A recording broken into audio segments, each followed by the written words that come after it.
Please stand for the national song.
Continue standing as we open a word of prayer by elect Kyria Adams.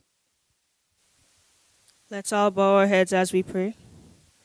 Dear Heavenly Father, Lord God, thank you for allowing the National Youth Council to pull off these debates. I ask that you bless each and every candidate, Lord God. Give them the knowledge to answer the questions to the best of their capacity. And I ask that we all get to our home safely. In the name of your Son, Jesus Christ. Amen. Amen. You can be seated.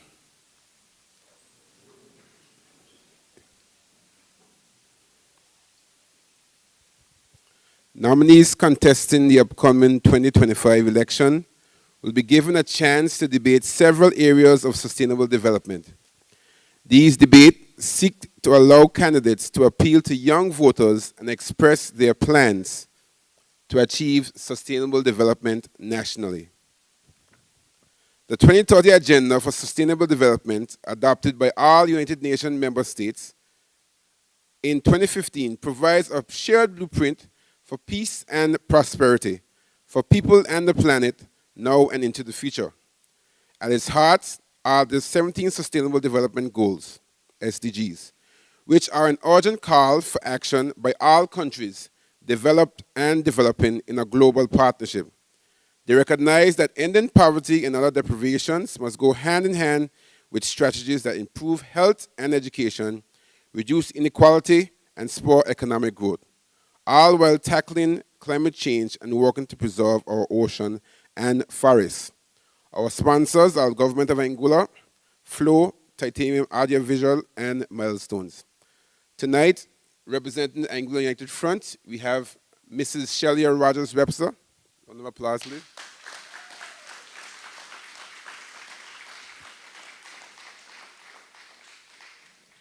And representing the Anglo Progressive Movement, we have Mr. Courtney Morton.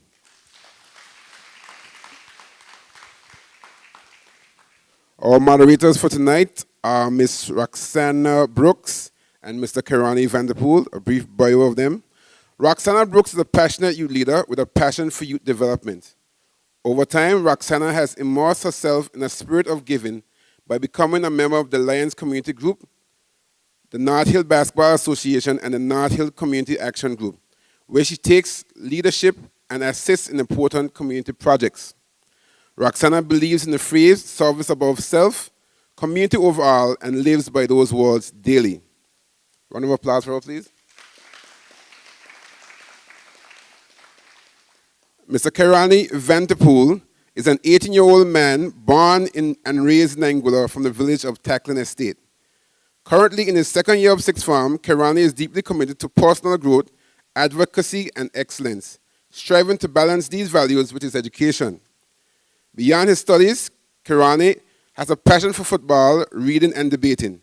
He is currently the Premier of the Anguilla Youth Parliament and an executive member of GENTS organization, where him, along with other colleagues, strive to empower the male demographic on the island, navigating them towards finding their purpose. Round of applause for him, please.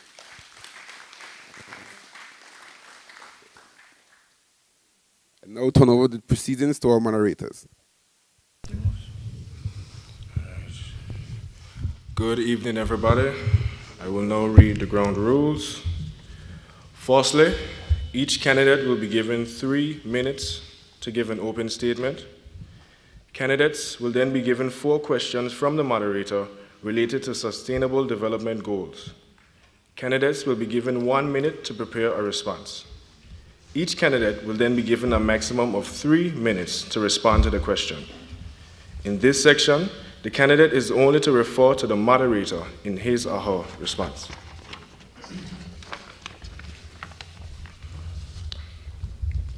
After the candidate has been given the opportunity to respond, a maximum of 2 minutes will be given to each candidate to rebut the stance of their opponent or share further information on the question or topic, if so desired. Only in this rebuttal section are candidates allowed to respectfully refer to their opponents. After the initial 4 questions, questions will be fielded from the virtual and live audience. Questions must be posed to all candidates. Questions with hidden agendas or that may seem confrontational will not be asked. Each candidate will be given 2 minutes to answer each of the questions from the audience, with a minute to rebut, if so desired. After this segment is completed, candidates will be given 3 minutes to give a closing statement. If questions are not clear, kindly ask the moderator to repeat the questions. Rules to the audience. To ensure a debate of quality, we ask the audience to respect all candidates. At this time, please place all phones on silent or vibrate. The audience is not allowed to applaud or make any noise of any kind to interrupt the response of any candidate. I'll repeat that. The audience is not allowed to applaud or make any noise of any kind to interrupt the response of the candidate. Any audience member that insists on doing such will be asked to leave. Please be respectful.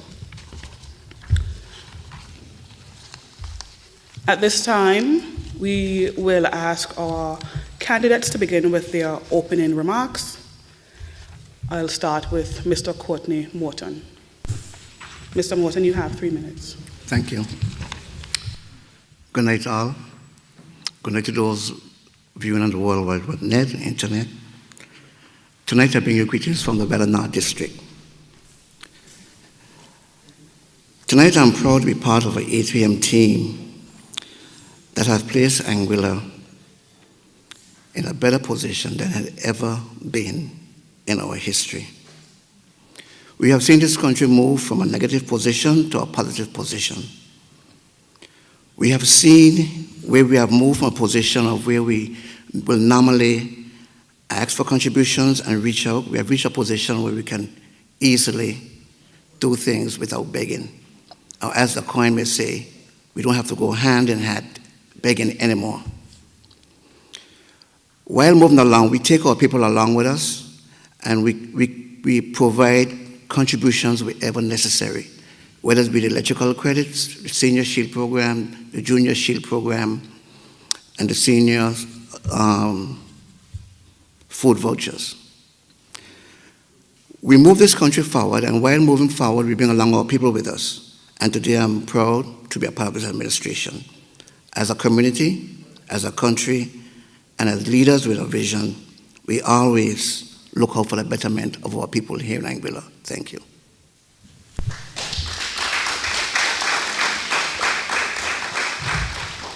Thank you, Mr. Morton. Mrs. Rogers-Webster. Thank you very much. To the moderators this evening, the Anguilla National Youth Council, thank you for taking the time to bring us together this evening to debate and dialogue.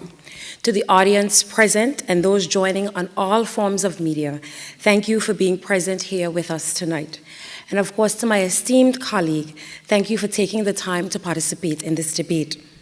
The points we hope to discuss and debate tonight should touch the hearts of every Anguillian.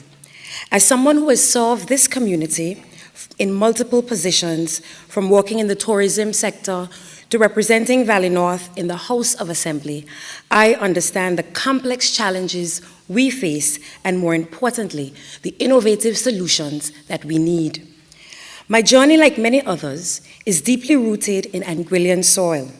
As a member of Parliament and former Deputy Director of Tourism, I've had the privilege of fighting for our island's prosperity every single day. But my journey began long before that, in our local schools as a teacher, in our community programming as a member of the Department of Youth and Culture, and in the hearts of our people. With a master's degree from Birmingham and specialized training in tourism management, I've brought back every piece of knowledge that I've garnered, every skill and every connection to serve one purpose: building a stronger Anguilla. I have dedicated my career to building bridges between our community's needs and actionable solutions. I have dedicated my career and that of community service to serving the people of this great nation. You see, this isn't just about politics for me. When I worked with youth programs, managed our cultural celebrations, and represented our island internationally, I saw firsthand the untapped potential of our people. I've witnessed the dreams in our children's eyes and the determination of our entrepreneurial spirits. We are more than capable of managing all of our national assets and doing so with pride and determination. Today, I ask for your support and your continued engagement together, because when I look at Anguilla, I don't see an island. I see a home, I see our future, and I see our legacy. Let's work together to create an Anguilla where every voice is heard, where every dream has a chance to be cultivated. Myself, along with the Anguilla United Front team, believe in the prosperity and the potential of this nation. We believe in the untapped potential of our people. We believe that our people must be put first. We believe that we must invest in our training and education to truly position our people to do well. Tonight, I am here not just to debate, but to engage in a meaningful dialogue about our island's future. Because when we invest in our youth, we invest in Anguilla's tomorrow. Let's have an honest conversation about how we can work together to create a future that our Anguillians deserve. Thank you.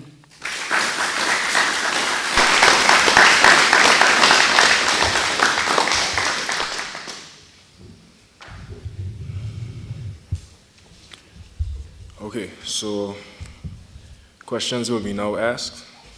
Question number 1.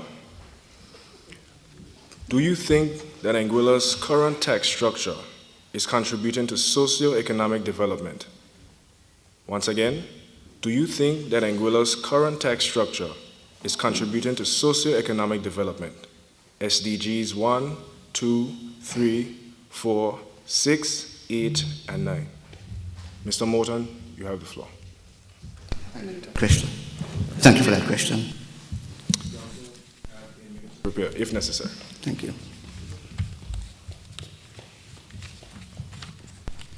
Anguilla's tax structure. When you look at the Anguilla tax structure in reference to GST, before this government placed GST in place at the above, we thought about several things that we need to remove in the form of house tax to make GST a little more palatable for the people of Anguilla. But not only do we make GST more palatable for the people of Anguilla, we bring along with it several programs. Firstly, we brought along the senior shield. So you look at a balancing between what you pay and the benefits that you get. We bring along with it also the school lunch program, which the government contributes 50% of. We also bring along with that, which we recently embark on is the Junior Shield program. We also went back and we gave our people about 6 payments of electrical credits. We also give our seniors several food vouchers. So on every turn, while you are taxed to meet our overall spending, our overall budget, and our overall debt, we also tend to reach out and give the people relief when needed. Now, people will say that GST is a burdensome tax, but I want people to bear in mind that before we had GST, we had a tax structure of 9%, which was attached to income goods tax. That income goods tax was in place for 2+ years, and there were no benefits whatsoever from that tax to the people of this country. We went ahead and we added 4% to it, and of course, you see what happened. But even before benefits came out of that, we must bear in mind that the elephant in the room was a banking resolution, and the government of Anguilla had to raise funds in order to pay our debt. Now, when we take office in 2020, there was no money in the treasury, and we had bills to be paid. Now, could you imagine a country coming from a negative position to a positive position within 2 to 3 years? And when you look at it, while people say, oh, you're taxing the people too much, in this Eastern Caribbean region, Anguilla is one of the lowest countries when it comes to paying tax. And it's one of the highest countries when it comes to paying salaries. So we create a balance, and we always look out for where we can ease burdens on the people to make life much better. So yes, I agree that the tax structures in place is contributing towards our social economic development. Thank you.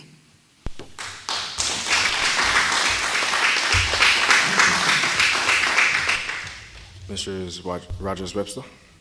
Thank you very much. I do agree that the current tax structure is contributing to socioeconomic development. The current tax structure funds our schools, it funds our hospital services, it funds our public service, it funds a number of government-based programs. That being said, I've said repeatedly that the current tax structure actually needs to be restructured and revamped. The current tax structure is quite burdensome for Anguillians, and I don't think, as my worthy opponent indicated, that some people may say it's actually the case. The current tax structure, the GST in particular, is quite burdensome. And I would just like to let persons know that when we talk about tax and the tax structure, we're not just talking about GST. There are a number of other taxes in this country. You have taxes that you garner from duties. As you know, Anguilla imports more than 90% of everything that we consume here comes into the island, which means you're paying GST on every single thing. And when we like both GST and duties, and when we like to compare other Caribbean islands to Anguilla, it's very, very important to know that many of those Caribbean islands have their own local industries. They're producing some of their own food, they're producing much of their furniture and other things. That isn't the case for Anguilla, and as such, every single thing that we consume here, we are paying taxes on. In addition to that, you also have taxes in the form of fees at ports, at hospital and medical services. So all across this country, our people are paying fees, are paying taxes. So this idea that Anguilla is a low-tax jurisdiction is not completely accurate, because we are paying taxes on so many more things compared to other Caribbean islands. And I think it's very important that we create a balance, because as we're talking about socio-economic structures, taxes, broad-based taxes like GST, hurt the most vulnerable in society. Because the reality is that whether or not you're earning, you have to pay GST. So the mother who's at home with her child, who isn't working, still has to pay GST on what she consumes.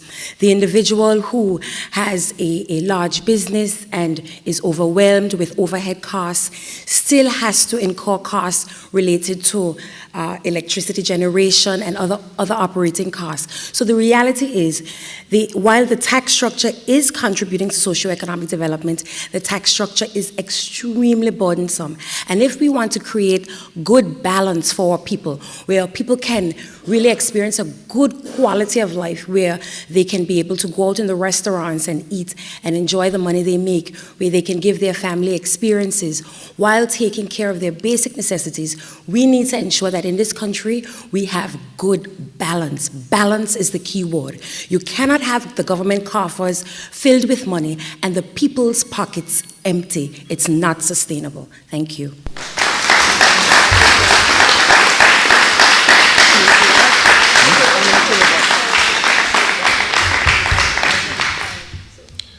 Mr. Morton, you have 1 minute to rebut. Thank you. I would just like to say that everything we do in Anguilla, we pay for. School, police, hospital, tourism department, even ASPA sometimes government give us subvention. Now, when we talk about taxes being a burden on people, and we talk about being, just imagine what it would have been at 17%. Think about that. What it would have been at 17%. Here we are at 13%, and we are taking care of the most needy. We are reaching out and we are contributing however we could. We are building a better nation. We are building infrastructure that is very, very well needed from the GST.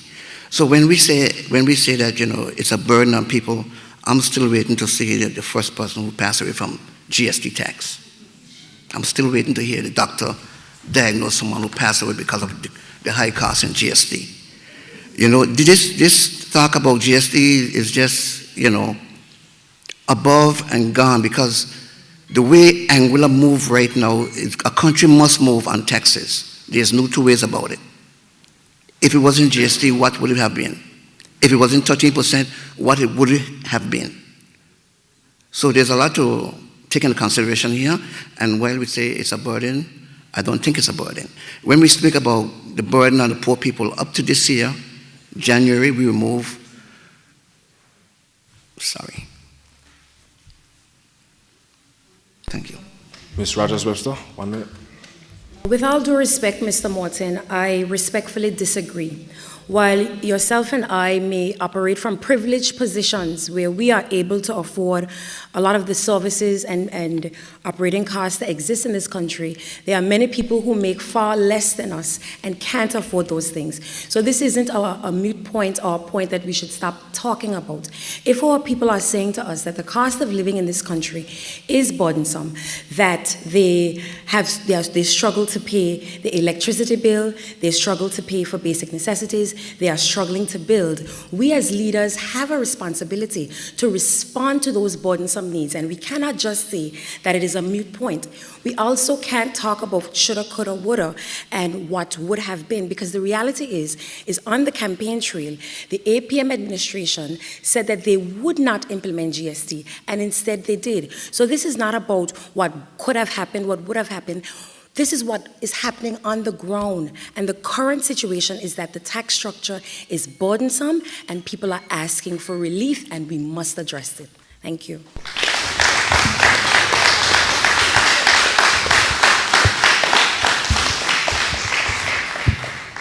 Thank you. We move on to the second question. District 3 has been key to producing all of Anguilla's international athletes. With upcoming prospects like Khadija Khanna and Shamoy Borton, what key strategies and facilities do you propose as necessary to ensuring the holistic development of our athletes? I'll repeat. District 3 has been key to producing all of Anguilla's international athletes. With upcoming prospects like Khadija Khanna and Shamoy Borton, what key strategies and facilities do you propose as necessary to ensuring the holistic development of our athletes? SDGs 3, 4, 5, 9, 11, and 16. We'll begin with you, Mrs. Rogers-Webster. Thank you very much. I'm extremely... you do have 1 minute to prepare. If you do like to go ahead, we can begin. Okay. I'm extremely proud of all the success of Khadija and Shamoy and many other athletes in the District 3 area, but even beyond District 3, for all of the hard work that they've been putting in to build their skills and development, especially with the limited facilities that we have on island. I think we need to have a two-pronged approach as we develop our athletes. Firstly, we have to look at the facilities that exist. We need world-class training facilities. We need a world-class track.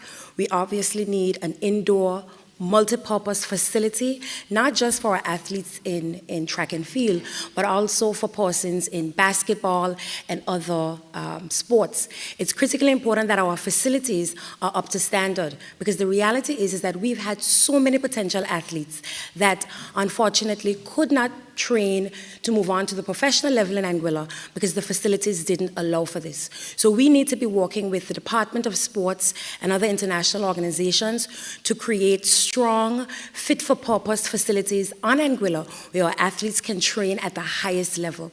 And I indicated earlier that we need a two-pronged approach. The second part is preparing our athletes for success, because oftentimes we're just looking at the physical. How can we prep them? But beyond that, we need to ensure that our athletes are mentally fit and prepared to operate and excel outside of Anguilla once the opportunity presents itself. So that is investments in mental health and development. Also, education. One of the key aspects for our athletes is once you leave Anguilla and you are at the tertiary level, ensuring that they are strengthened, they are supported, they have the scholarship opportunities available for our young athletes. So once they are progressing beyond Anguilla, they have opportunities that are available for them. And I think the Anguilla United Front has demonstrated that we are interested in investing in education, in training for all of our athletes and beyond that. So I think we have demonstrated over the years that we are interested in investment, and now we have the wherewithal to be able to do that. Thank you.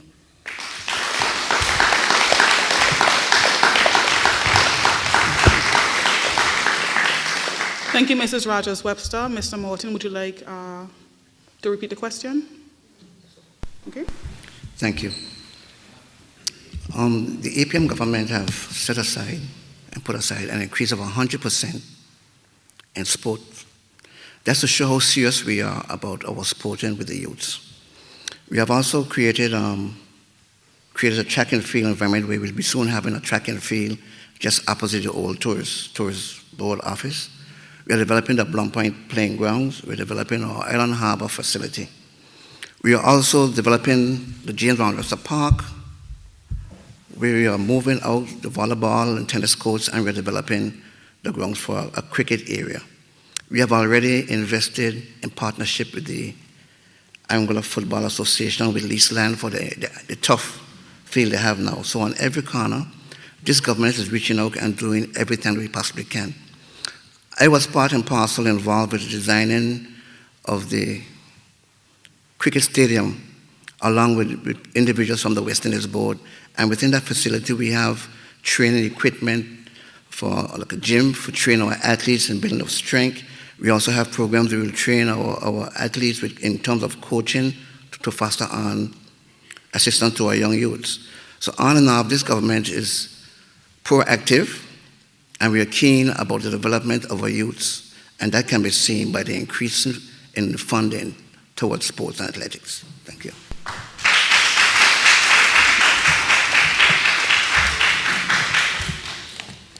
Thank you, Mr. Morton. Mrs. Rogers-Webster, you have 1 minute to rebut.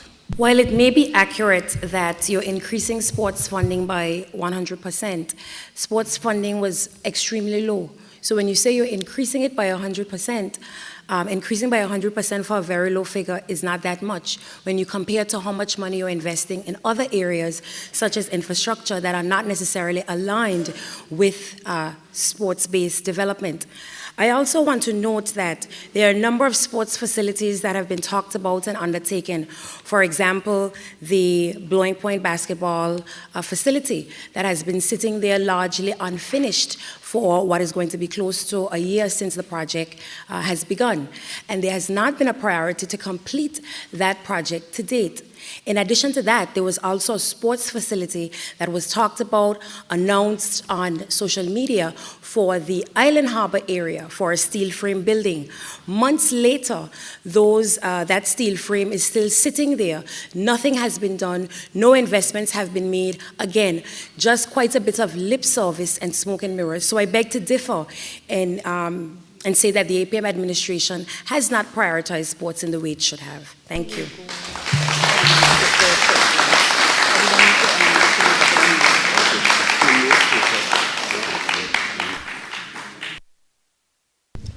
Mr. Morton, 1 minute.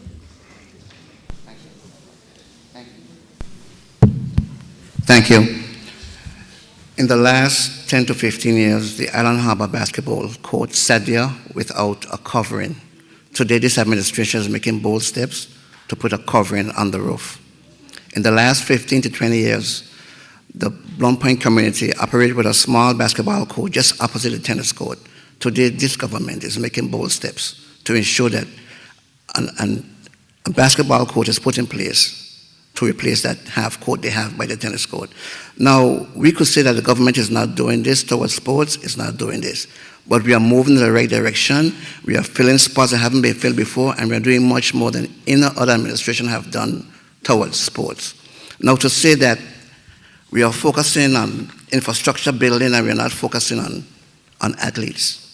Today, I'm proud to say that 2 young men have went off to college, and this government have joined in with a joint sponsorship of their time at school. So this government is stepping up to the plate, is contributing where needed, and they are doing things to better our athletes. Thank you.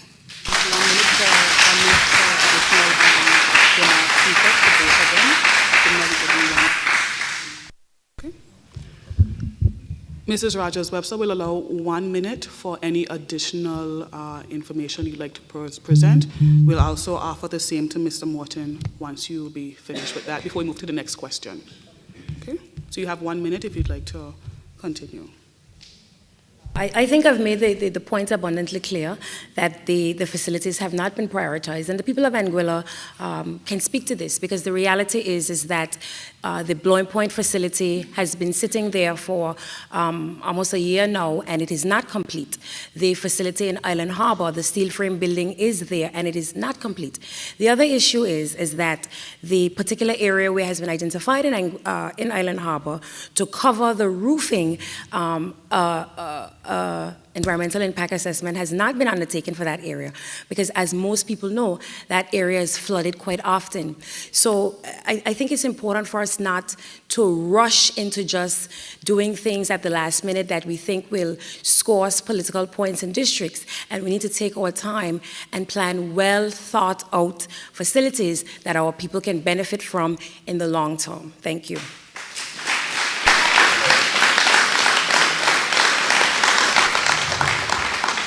Thank you. Mr. Morton.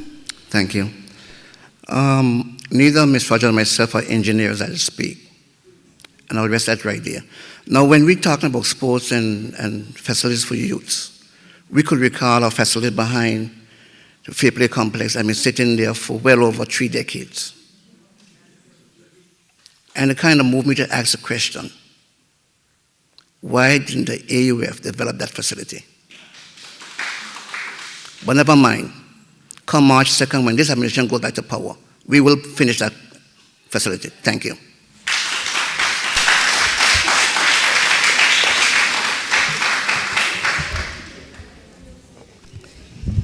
Thank you. Before we continue, just to point out, the restroom is located to the north of this building. We'll continue with question number 3.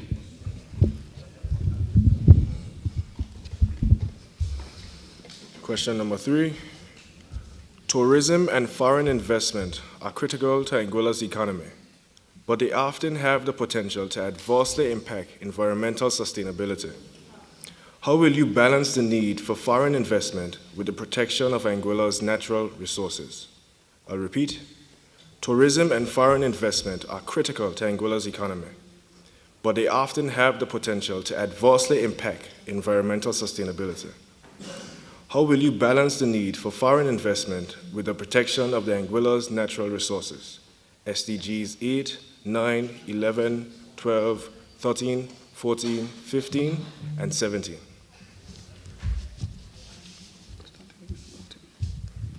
Mr. Morton. Thank you. Thank you. In any developing community, you have to look at development and how it impacts your livelihood. In our case, when it comes to tourism, we have to protect our reefs, our coral reefs, which we so heavily depend on for food, and also for the tourist attractions. So it goes back, there are enough legislation in place as it is right now. It just requires for proper policing to make sure that people are not spearfishing where they're not supposed to spearfish, make sure that our coral reefs are protected, make sure that yachts coming into Little Bay, for example, do not berth in areas they're not supposed to berth in. And it goes back to that. We have a sufficient amount of regulations in place to protect our coral reefs and to protect our ocean. We just have to get the people and make sure that they police these areas and make sure certain offenses don't take place. Thank you.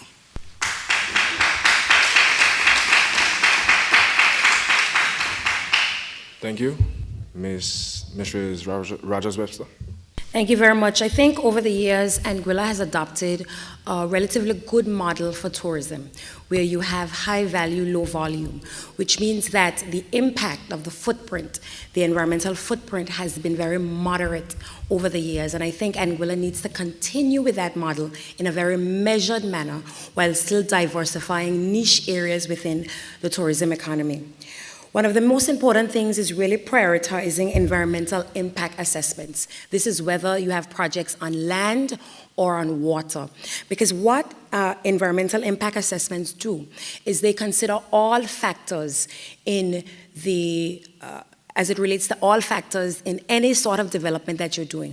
How will it affect the local economy? How will it affect your flora and fauna? What are the pros and cons for this development? And then every administration can make an informed decision on whether this type of development aligns with their particular policy or their vision for tourism in Anguilla. I think over the years, the Anguilla United Front has certainly proven that they prioritize that balancing and ensuring that they prioritize environmental impact assessments. And I think certainly this is something that the APM administration could benefit from, because unlike the Premier, I don't agree that you only do environmental impact assessments if it's something that's out on water. As long as it impacts the environment, these are things that you should look at. We've also, over the years, prioritized having marine protected parks across Anguilla. I think we need to continue doing that. We also need to monitor and police those parks. And how do you do that? You have to provide your government agencies with the resources necessary to be able to police. When you find individuals who are breaking rules and laws, you have to actually be serious and prosecute them. And I think if we continue to do that, then we'll be able to find a strong balancing act between ensuring that Anguilla's tourism economy is developed, but we also protect one of our most important assets, and that's our natural environment. Thank you.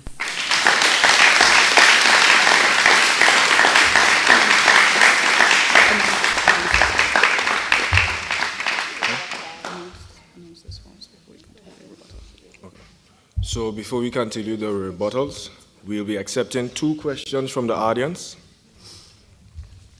Please see Amanda at the back if you are interested. Mr. Morton, 2 minutes to rebut. Thank you. I do agree that when we are going into projects, we have to do an environmental impact study, and that's a given with all projects that this administration have taken on board. Whether it was the marina down in West End, or whether it was a hotel development, we always ask for an environmental impact study. This government have also equipped the natural resources with a new board, so these services of protecting our reefs can be done. A board that was needed well over 6 or 7 years. We have also given additional staff to help police these reefs. And we are moving in a direction where we think that to move Anguilla forward, tourism-wise, we have to create environments where people want to come, enjoy our water, enjoy our people, and we are moving in that direction with the necessary guidelines to keep our waters, our fauna, our flora protected. Thank you.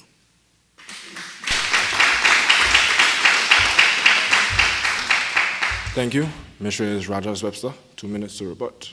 I actually disagree. I don't think that the APM administration has asked for environmental impact assessments for all projects that affect tourism. They certainly haven't done so for the fish processing plant, and this was admitted. So I don't think that that has necessarily been the approach as it relates to the environmental impact assessments, which are really critical in ensuring that we explore all the pros and cons related to tourism-related development. So I think this is critically important, and the Anguilla United Front is committed to ensuring that we have environmental impact assessments for every single project, but also that we continue to have a balancing act as it relates to protecting our environment, but also investing in our tourism product. Thank you.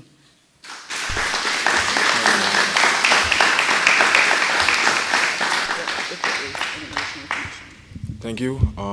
In the case of additional information, each candidate will be given 1 minute to present. Mr. Moulton. Thank you. On coming to office, we overlooked several MOUs. And one of the MOUs that struck me most is the development of a hotel in Crocus Bay. That hotel was approved and passed by the AF administration. And you'll be shocked to know that on the reef in Crocus Bay, we were putting in villas and homes, destroying our coral reef, destroying our fauna. Thank you.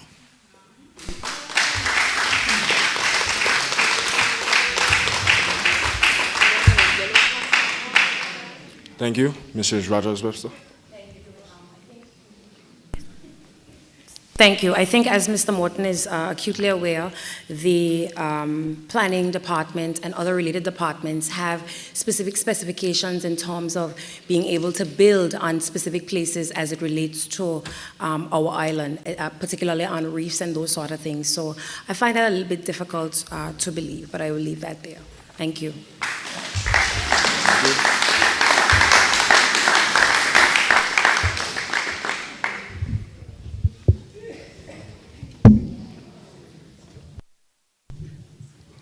We move to the next question.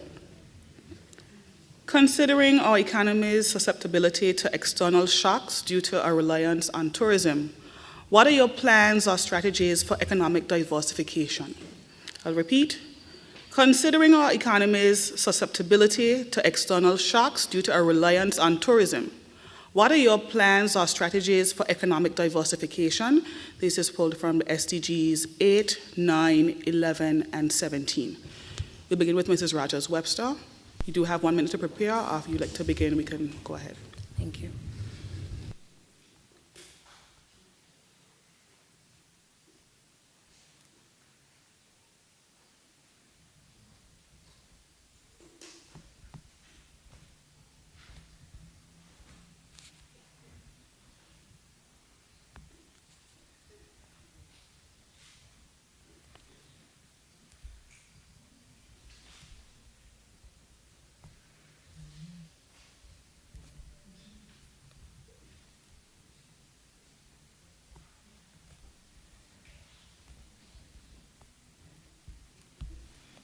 Thank you very much for that question. As an individual who has worked in the tourism industry in different capacities for well over 10 years, I understand the importance of the tourism industry to Anguilla. That being said, I'm also acutely aware of how different shocks affect the tourism industry and by extension, Anguilla. Some of those shocks could have been seen during Hurricane Lewis when the island was shut down, during Hurricane Irma when we had most of our tourism product completely devastated and shut down. And even when our tourism product was back up and running, we suffered as a result of St. Martin's Airport being closed. So again, there are continuous linkages between shocks that exist, whether from natural disasters, whether from financial burdens, or any sort of shocks that exist. And the reality is, one of the first things to be affected is tourism, because tourism is a very fragile industry. And as such, I think it is the responsible approach to ensure that we diversify outside of tourism. So in addition to tourism that you have and you're going to build out and you're going to develop niche areas, we need to be looking at areas outside of tourism. And we have been very blessed to have the AI digital domain. Mr. Joseph Vanterpool, my learned colleague, has been talking about this for well over 7 years, about the importance of and the potential of AI. His exact words have always been, AI has the potential to give Anguilla a billion-dollar economy. And while initially persons were discounting it as nothing, during the 2020 campaign, Jose kept saying, we have a gold mine here on our hands. To date, we have not leveraged AI the way we were supposed to. I think the Anguilla United Front is committed to ensuring that we can develop AI in the digital space in a very unique way, not just selling the domain names, but building out an economy around AI. So promoting Anguilla as the AI capital, offering opportunities to companies to settle here and develop in the digital space. This is, again, untapped potential that we have not looked at. We also need to ensure that we are training our people in this area. The average Anguillian does not understand AI, doesn't understand the digital space and the importance of that. And the APM administration made a decision to outsource AI to outside foreign company. To date, there has been no training of local Anguillians. There has been no plan that has been released for how we will harness or leverage that, and I think that could potentially be a missed opportunity. Another area that needs to be explored outside of tourism is the expansion of the fishing industry. I don't think that over the years, successive administrations has been able to make a good case for the development of that industry. And finally, we need to ensure that we're making bold investments in the farming industry. The APM administration has not done enough to develop our farming industry. Thank you.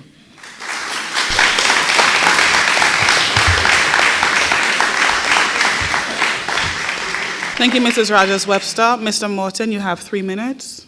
Thank you.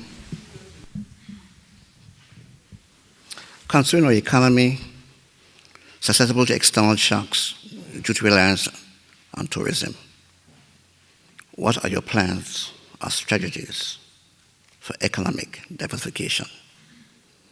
We must build our country on more than one pillar economically. We have to turn to our fishing industry and make sure it could fill a gap once we have external shocks with tourism. We also have to work into agriculture and build these areas. We also have to work on our financial services. We must build this country on 4 pillars: tourism, fishing, agriculture, and financial services. But one of the greatest pillars ever to have your country on is a country that has a surplus that can hold you well in place for over a year. When we look into .ai, and it amazes me when my esteemed colleagues speak about training. .ai have probably been around as long as my esteemed colleagues have been around. 1995. Have been around for quite some time. And it surprises me that only now in recent times we are hearing of .ai. It surprises me that only now in recent times we are hearing of how much money .ai is bringing forward. It surprised me that now in recent times we want to have our Anguillians trained to operate .ai, when in previous pastimes the owner who operates .ai never make the move to train Anguillians. Now, the government of Anguilla does not pick and choose who operates .ai. It goes through a procurement process, and that's handled by the procurement unit. The government ministers do not get involved in that process. Now, when you speak about shocks, there must be additional economies that we could hold us steady when we have a shock. So when we have a shock in fisheries, if we have fishing industry, we have 3 other pillars to hold us strong.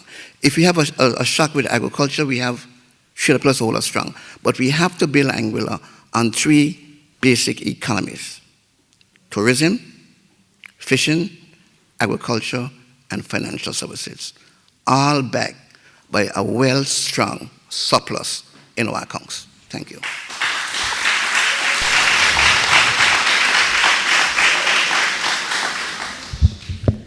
Thank you. You have 2 minutes to rebut, Mrs. Rogers-Webster. Thank you very much. I think it's obvious that Mr. Morton and I agree on a number of these pillars. What I find very interesting is that Mr. Morton indicated that financial services should also be considered. However, recent legislation passed at the end of last year almost doubled the fees related to persons in the financial services industry.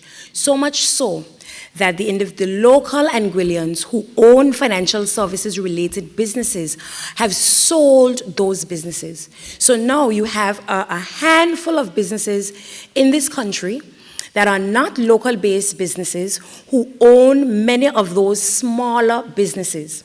I went into the yard of a constituent recently who was absolutely saddened by the fact that she was forced to sell her financial services business because in addition to paying for her business license, she now has to pay over $4,000 in fees, and any additional add-on services that she puts onto that business is an additional $500.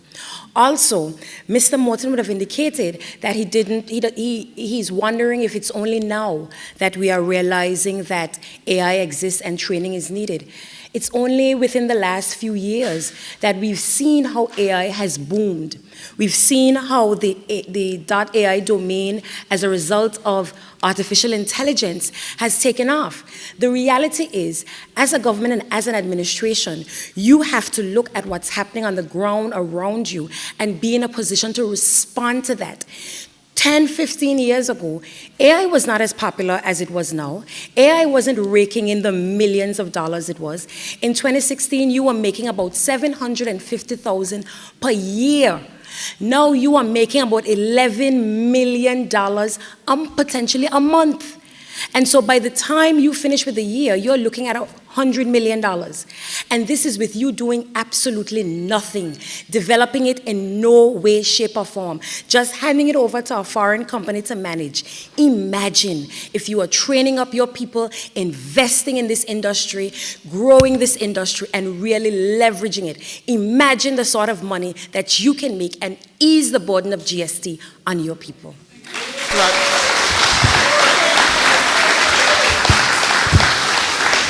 Thank you, Mrs. Rogers-Webster. Mr. Morton, 2 minutes. Thank you. When we look at .ai is a sales on a commodity. It's not a stable source of funds. Today you could collect 11 million, tomorrow you could collect 5 million. And I show, if you get a printout of the records, we could see that figure fluctuating up and down. When we're talking about moving away from taking off some subjects from GST, some taxes, and replacing it with GST, what happened when, with .ai, what happened when .ai do not cover the amount you expect to be covered? You go back to the House to increase the fees again? What do you do? Because it's very easy to remove a tax off than to put it back on. It's very easy to do that. And I want to make it clear here that, yes, there's funds coming from .ai, and we are building a wealth fund of that. And I also want to say that these funds are managed very prudent by this administration. Very prudent. I would also like to state that in past operator, we were paying out to 20 to 25% of all income. With this operator, we are paying about 10% of all revenues made from .ai. So when we say that we just give it away, and we're not training, that's not correct.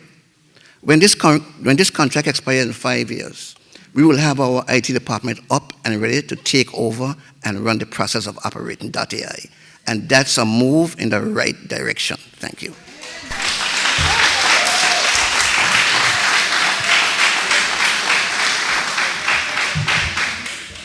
You have 1 minute for further comment. With all due respect, Mr. Morton, we all know that 25% of 750,000 is a drop in the bucket compared to 10% of 100% potentially $100 million. So we can play with percentages as much as we want, but the reality is when the old company had .ai, it was not leveraging the type of money that it was leveraging at this particular point in time. So I think that point definitely needs to be raised because it's critical and important. The other thing though is that how do you make AI sustainable? Because you're giving the audience the impression, Mr. Morton, that AI doesn't have the potential to be sustainable. But if you look at other domain names across this globe, they have remained pretty consistent. As long as someone has a domain name, they continue to renew on a yearly, every 2 years, every year basis. It's pretty consistent. The reality is, with artificial intelligence being so important and really being the future, the reality is that people are going to continue renewing their domain names. But even beyond that, it cannot just be about the domain registration. We need to be building out an economy around AI and leveraging that, bringing in companies to work here, really positioning Anguilla globally as the AI capital of the world. And the APM administration has done absolutely nothing to ensure the sustainability of this over the long term. So to continue to say that it is not sustainable is not accurate.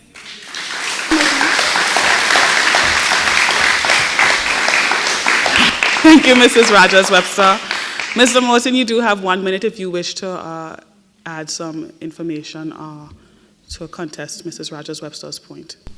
I would like to reaffirm again that the government of Anguilla has no control over who gets .ai. It goes out on a procurement, bids are made, and that person is selected by the procurement committee. Government of Anguilla has nothing whatsoever to do with that. But I'd also like to state that 10% of $750,000 is way less than 25% of $750,000. And that's for the record. 25% of 10 million is way more than 10% of 10 million. The deal the government is getting, or the people of Anguilla is getting right now from .ai is far much better than we're ever getting in history. The company is a far much more known company. It has far-reaching implications. It's reaching far to a much larger global community, and Anguilla government is a beneficiary of that.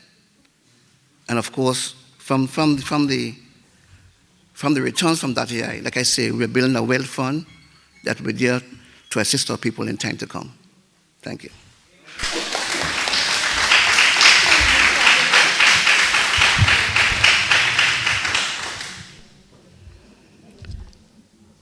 Thank you.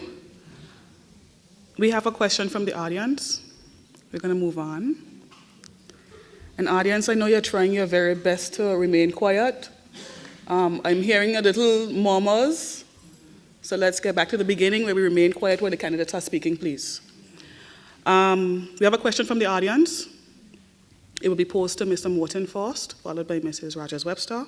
The question reads, if given the chance to reconsider GST, what are the key areas one can consider exemption or adjustments? I'll repeat. If given the chance to reconsider GST, what are the key areas one can consider exemption or adjustments? You have 2 minutes for this question. You do also have a minute to prepare if necessary.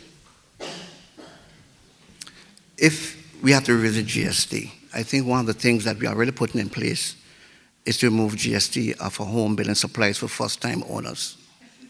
We can also look at other areas in terms of service we could remove GST from, probably for water, probably for electricity, probably for our phones, and those are areas we can look at. But to move away from GST at this time is not a very good move. We had over $55 million on the street to collect in house taxes, which you could not collect. Hence the reason for the broad-based tax, which is an easy collection. So again, if you have to visit GST, you could look at the reduction in the rate. You could look at areas where you could move it from altogether in terms of water, services, our telephone bill, probably our electrical bill. And then you can look at areas where you can give exemptions in terms of new homes, first-time builders. Thank you.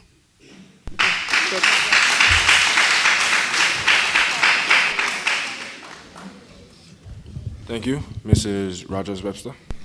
Thank you. As you are aware, the Anguilla United Front team would have undertaken an exercise over a year ago where we brought in a number of experts from different fields and different areas, and we put together a committee that looked at the GST structure. And as a result of that exercise, we came up with about 4 key areas where we thought critical adjustments to the GST structure would be beneficial. One of those was the removal of GST on food. The second was the removal of GST at restaurants, the removal of GST from manufacturing, and the removal of GST from retail. We thought that the removal of GST from these 4 key areas would bring immediate relief, and it would impact the most vulnerable members of our society. We thought that removing GST from manufacturing and retail would particularly assist the construction sector in the industry. We are very aware that there are a number of young Anguillians who are trying to build homes, and it is extremely difficult, and the addition of GST has made that even more difficult. We feel as though the removal of GST in these areas would certainly give members of our society a significant boost in terms of their spending power. As it relates to the removal of GST on utilities, I want to touch this, particularly electricity, because I've been asked this on multiple occasions.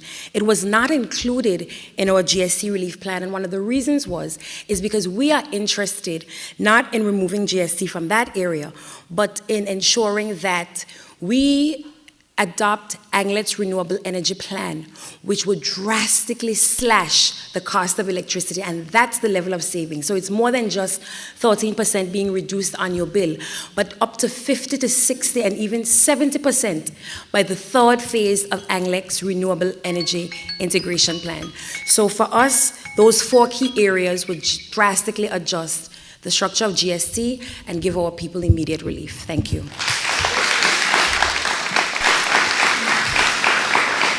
Thank you, Mrs. Rogers-Webster. Mr. Morton, you have 1 minute to rebut.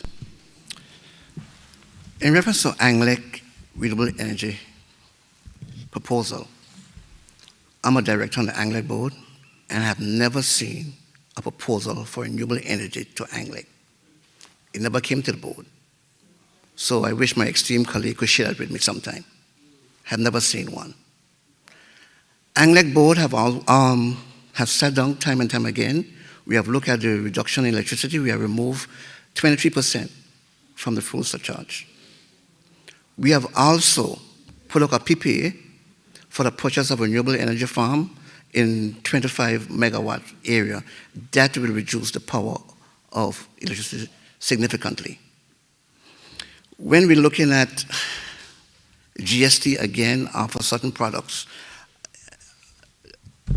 manufacturing, there was no GST on manufacturing. It was never there. So it kind of beholds me, because I know GST, when we first started with the manufacturing, the minister in charge, the first thing he asked for exemptions on all material related to manufacturing. Thank you.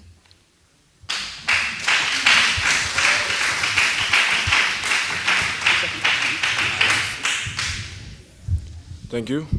We have our next question from the audience. Opportunity? Oh, sorry.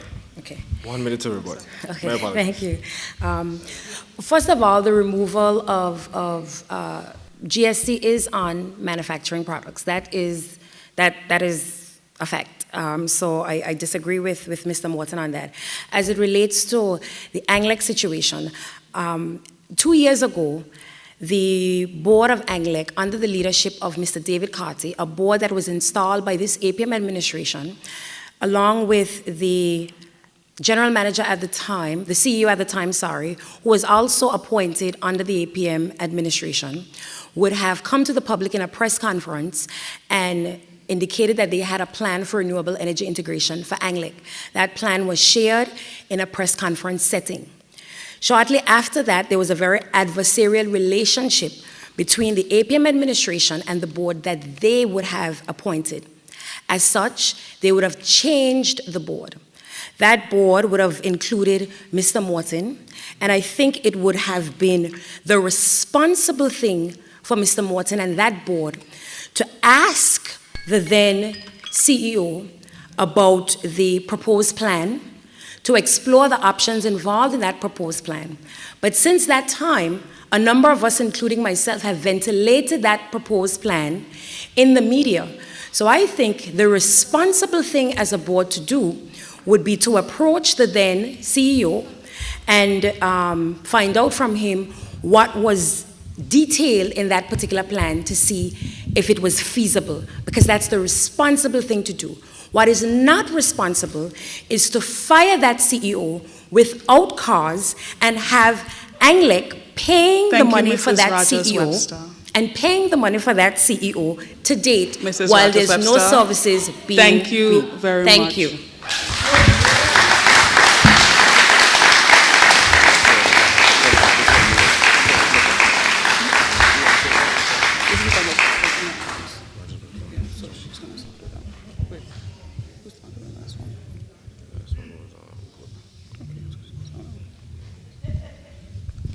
Thank you. We have the second question from the audience. Given the rapid infrastructure development on the island, what financial strategies or plans are in place to ensure the long-term maintenance and sustainability of those structures? I'll read it again. Given the rapid infrastructure development on the island, what financial strategies or plans are in place to ensure the long-term maintenance and sustainability of those structures? Mrs. Rogers-Webster. Thank you very much. I think that is an excellent question, and it is a question that I have as well for the APM administration, because I am significantly concerned about the fact that we are engaged in all of this rapid infrastructure. We are fully funding the rapid infrastructure out of our recurrent revenues. In some cases, we're drawing down from the reserves. But the question is, what is going to happen after we've completed the buildings? Because the reality is that maintenance of these particular buildings, especially buildings like the airport, is significant. There are certain standards that must be maintained to be able to meet certain requirements for agencies that regulate our ports. And I think it's critically important that as a team, the Anguilla United Front looks at how do we maintain this in the long run. I keep going back to saying that one of the things that we are going to have to do is ensure that we maximize the potential of AI, because it is not an option to increase taxes on our people in any way, shape, or form.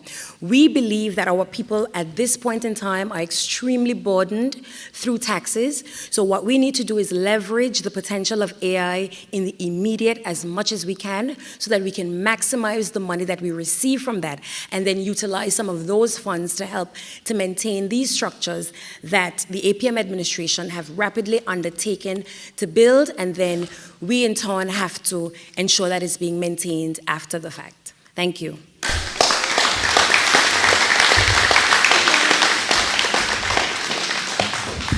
Thank you. Mr. Morton, you have 2 minutes.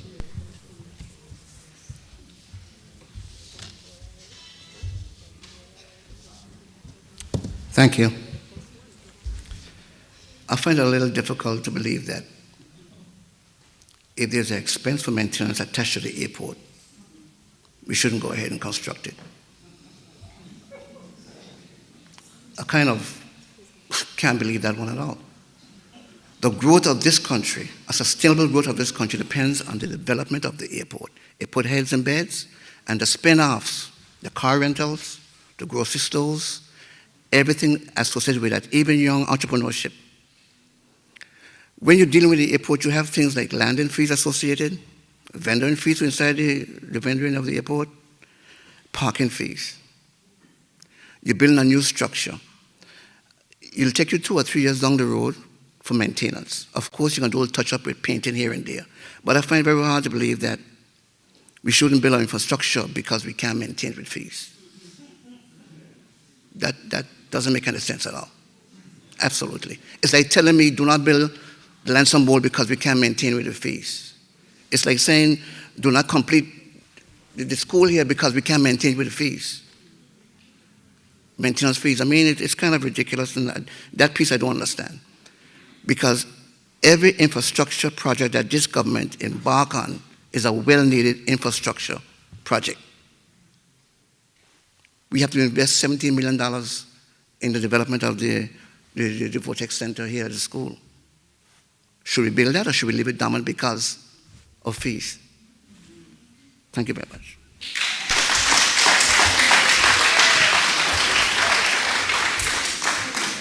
Thank you, Mr. Morton. Mrs. Rogers-Webster, 1 minute to rebut. Sorry, before we continue, ladies and gentlemen, we're almost done.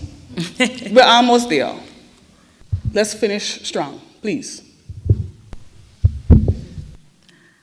I'm not sure if Mr. Morton was referring to my comments as ridiculous or the question as ridiculous. But I don't think myself or even the person asking the question meant to say that the airport project shouldn't be built. I think we've made it abundantly clear that we support the building and expansion of an airport. As a matter of fact, based on the Anguilla United Front's record, we know that we have had plans for the expansion and building out of an airport. As a matter of fact, we would have extended the runway a number of years ago, and that extended runway allows for American Airlines that's currently here to be able to come in as we speak. So I don't think this is a case of saying we don't support the airport. I think what the person asking the question probably wants to know is there's a lot of rapid infrastructure development that's happening, even particularly in this 1 year that you have, 2025. You have an administrative building that is starting. You have the airport project, which is over $400 and something million that you're going to spend over a couple of years. And they are concerned about the long-term effects of the maintenance of that, because even beyond now, there are going to be other infrastructure projects that you're going to build. You're expanding the school, you're doing all of this. I think the person is talking about the rapid expansion of it in such a quick period of time and ensuring that maintenance is possible. Thank you.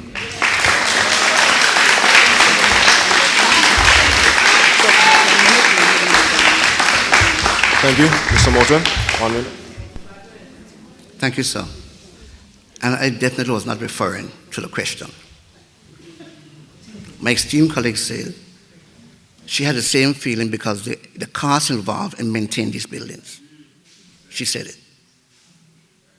The costs involved in maintaining these buildings. We have government offices all across this country. It's time to centralize them. We will put in infrastructure, and we will pay the cost to maintain. The airport is a well-needed project. Well-needed project. We'll put in the infrastructure, and we'll maintain it. Well-needed. The Lansing Bowl Control Center is a well-needed project. It's a place for youth to showcase their talent. We built it, and we'll maintain it. Now, if government change, and Michelle Rogers doesn't want to maintain it, that's a different story. But as long as we're in office, we'll maintain every building that we build. Thank you.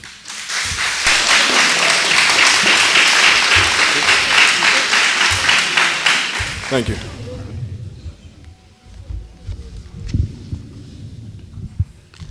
Mr. Morton, Mrs. Rogers-Webster, we thank you for this evening. It was a quite spirited debate.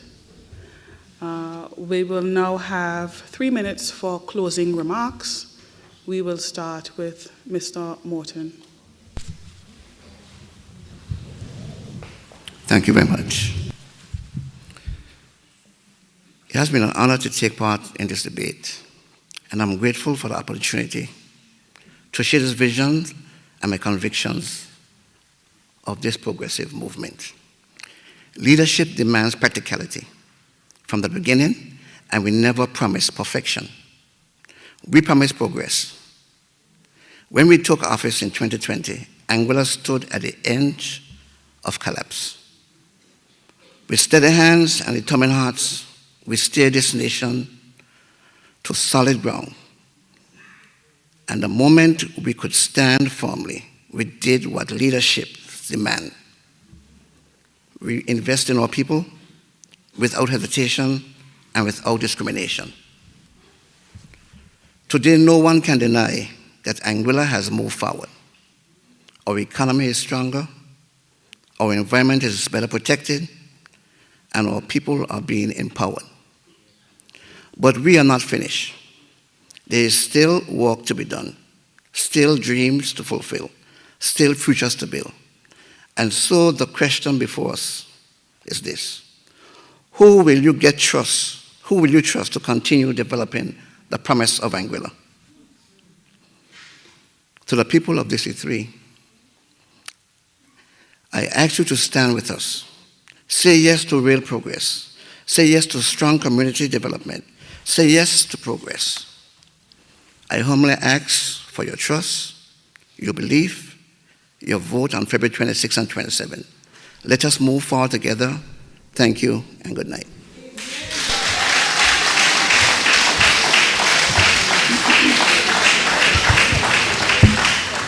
Thank you, Mr. Morton. Mrs. Rogers-Webster, 3 minutes. Thank you. I have to use 30 seconds of my closing to say that earlier Mr. Morton indicated that government has no control over the procurement of AI. I just want to make it clear to the audience that a policy decision was taken by the administration to outsource AI, to have it controlled by an outside company.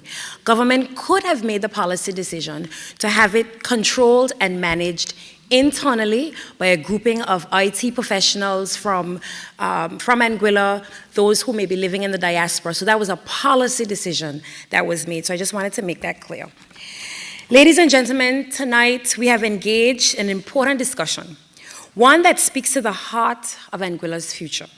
The 17 Sustainable Development Goals are not just goals, are not just global benchmarks. They are a roadmap for our island's progress, ensuring that no Anguillan is left behind. Throughout this debate, we have explored the challenges and opportunities that lie ahead, from the quality of education and economic growth to climate resilience and good governance. But discussions alone are not enough. We need leadership that transforms ideas into action, that turns aspirations into achievements, and that ensures that our policies reflect the hopes and needs of our people. My commitment has always been building an Anguilla that thrives, a nation where young people have the tools to succeed, where our economy is built on sustainability and innovation, and where our environment is protected for generations to come. These goals are not abstract ideals for myself or the Anguilla United Front. They are the foundation upon which we must build a stronger, more resilient, and prosperous Anguilla. So tonight, I leave you with this. Our future is not written for us, it is written by us. The decisions we make today will define Anguilla for tomorrow.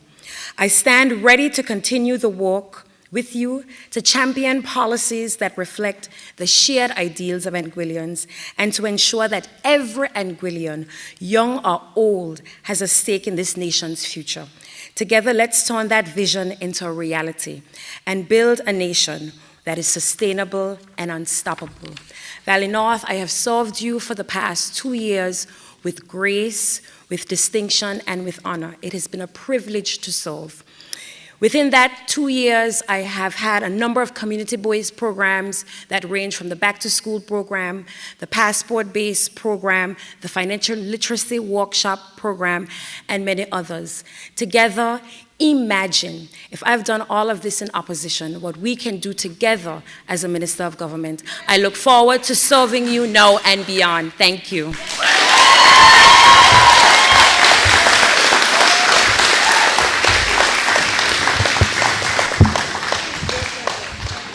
Once again, thank you both for participating this evening. As we will not be rebutting your closing remarks, we will be taking a 10-minute intermission. Please support the Anguilla National Youth Council. They have refreshments on sale at the back. 10 minutes, then we will proceed with District 4.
Unfortunately, we can't stay to the back of the room, so everyone has to come forward, please.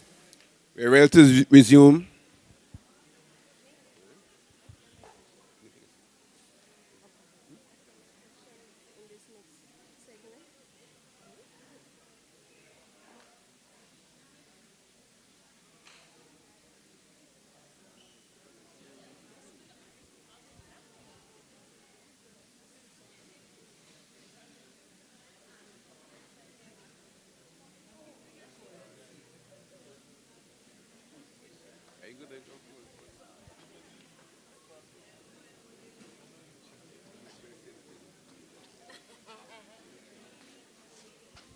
Could we take our seats, please? Thank you very much.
Nominees contesting the upcoming 2025 elections will be given a chance to debate several areas of sustainable development.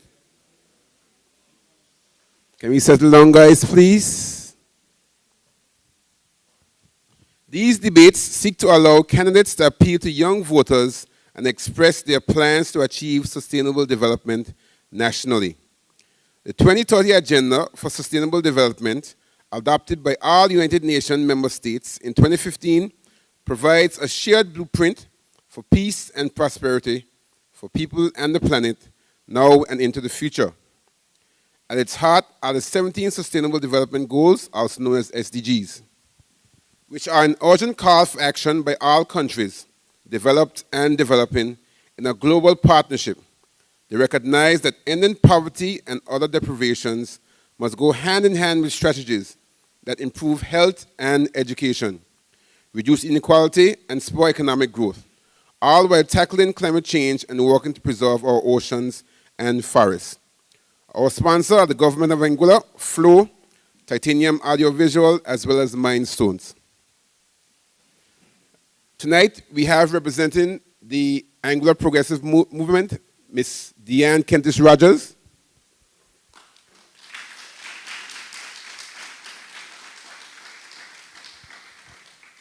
And representing the Anguilla United Front, Mr. Cardell Richardson.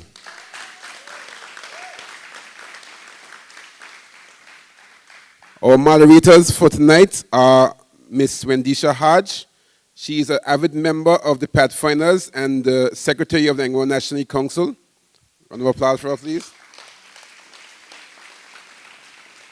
We also have Mr. Manny Richardson, one of the executive members of GENTS, as well as the Vice President of the Anguilla National Council.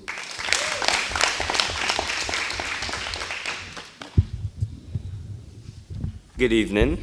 Firstly, here are the ground rules for tonight's proceedings. Firstly, each candidate will be given 3 minutes to give an opening statement. Candidates will then be given 4 questions from the moderator related to the Sustainable Development Goals. Candidates will be given 1 minute to prepare a response, if they so choose. Each candidate will then be given a maximum of 3 minutes to respond to the question. In this section, the candidate is only to refer to the moderator in his or her response. After candidate has been given an opportunity to respond, a maximum of 2 minutes will be given to each candidate to rebut the stance of the opponent or share further information on the question or topic, if so desired. Only in this rebuttal section are candidates allowed to respectfully refer to their opponents. After the initial 4 questions, questions will be fielded from the virtual and live audience. Questions must be posed to all candidates. Questions will be with hidden agendas or that may seem confrontational will not be asked. Each candidate will be given 2 minutes to answer each question from the audience, with a 1-minute rebuttal, again, if so desired. After this segment is completed, candidates will be given 3 minutes to give a closing statement. If questions are not clear, kindly ask the moderator to repeat the question. Rules to the audience. To ensure a debate of quality, we ask the audience to respect all candidates. Please place all phones on silent. The audience is not allowed to applaud or make any noises of any kind to interrupt the response of any candidate. Any audience member that insists on doing such will be asked to leave. Please be respectful.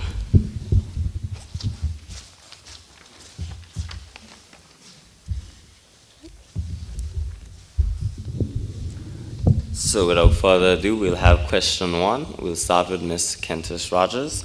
The question is... Sorry, are we doing opening Oh, statements? sorry. Yes. It's okay. So yes, we'll start with opening statements from Ms. Kentish Rogers. Thank you. It's a pleasure to be here this evening with the help of the National Youth Council, with my colleague, Mr. Cordell Richardson, and the listening and viewing audience. Allow me to introduce myself, or reintroduce myself. My name is Deanne Kentish Rogers. I'm a daughter of the soil, a daughter of Ray Hill and Tanglewood, and a daughter of Anguilla in general. It's a pleasure to have been given the honor of your trust over the past 4.5 years. I come from a family with a mixed background, from lawyers, educators, to farmers. My mother is still a farmer. She takes off of my grandmother, Mrs. Auckland Kentish Lake. And she takes off of her in the sense that my grandmother would have studied and become a poet in her own right, but never graduated from primary school. Despite the fact that they hold diverse backgrounds, they all left with a central theme passed on to me, which is no matter the title we hold or the role, the true impact is on the lives you touch and the work that you do. And these lessons I have taken with me in my role in office through the highs and the lows. And of course, many of you would know, I would have faced those trials under the public eye. In 2020, I had the honor of being your youngest minister. And together with you, I had the privilege of shaping policies that empower all of our people, from restoring scholarships for our young people, championing youth incubators, to vocational training, building out sports and culture. We have been busy building District 4 and Anguilla. Under the Anguilla Progressive Movement, we are a party that takes very seriously the Sustainable Development Goals. We have taken very seriously the reality that words mean nothing if they are not brought to action. And therefore, we live through the commitment to bring to life the dreams of our ancestors. And we have seen great strides since 2020. We have seen the restoration of the credibility of our financial situation. We've seen our improved creditworthiness. And of course, in 2026, it will be the first year in Anguilla's history that Anguilla is independent from the United Kingdom financially. We have created a fiscal situation upon which our future generations can now build. This, to me, is true leadership. Not avoiding difficulties, but facing them head on, learning from setbacks, and emerging stronger wiser, and more willing to serve. These past few years have been filled with moments that reflect on the essence of our people: the resilience, the unity, the love. But it's not enough to rest on our achievements.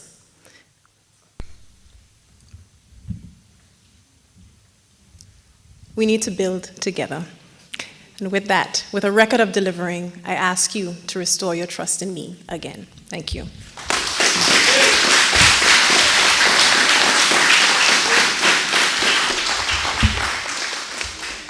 We'll now have Mr. Richardson with a reminder that it's 3 minutes for opening statements. Good evening. Please allow me to acknowledge the Anguilla National Youth Council and the organizers of this debate. I'm pleased to see our young people being at the forefront of the issues that affect them on our island. I would also like to acknowledge the elected member from District 4. Throughout my years developing farming in Anguilla, I've learned the fundamental truth. The most valuable infrastructure isn't what we construct above ground, it's what we cultivate within our people. I am an achiever, a performer, and I am ready to demonstrate my readiness over and above my incumbent. I, Cardell Richardson, my journey from a modest beginning in Rahil and managing the exotic group of companies has taught me that sustainable development requires more than physical transformation. It also demands social and economic cultivation, putting people first. In both public service and private enterprise, I have focused on building systems that serve our people. When food security became critical, Caltel Farming didn't just introduce new farming technologies. We created a model that generated both food and opportunities. When youth needed direction, my work with the Drag Racing Association didn't just organize events. We built platforms for skills development and community engagement that now need to be nurtured. When sargassum threatened Forest Bay, I demonstrated that effective leadership isn't about lengthy deliberation, it's about immediate practical solutions. You see, while some measures progress by the height of our buildings or the width of our roads, I believe true development is measured by the strength of our communities and the depth of our opportunities available to our people. We can construct all the physical infrastructures we want, but if policies do not build up our people's capacity to thrive within these spaces, we are merely creating monuments to misplaced priorities.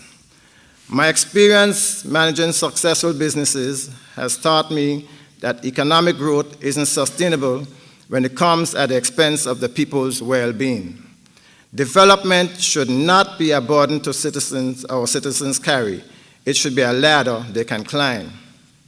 I am Cardell Richardson, and I am ready to lead an Anguilla where progress is measured, not just in what we build, but in who we build it for, because that's where true transformation begins.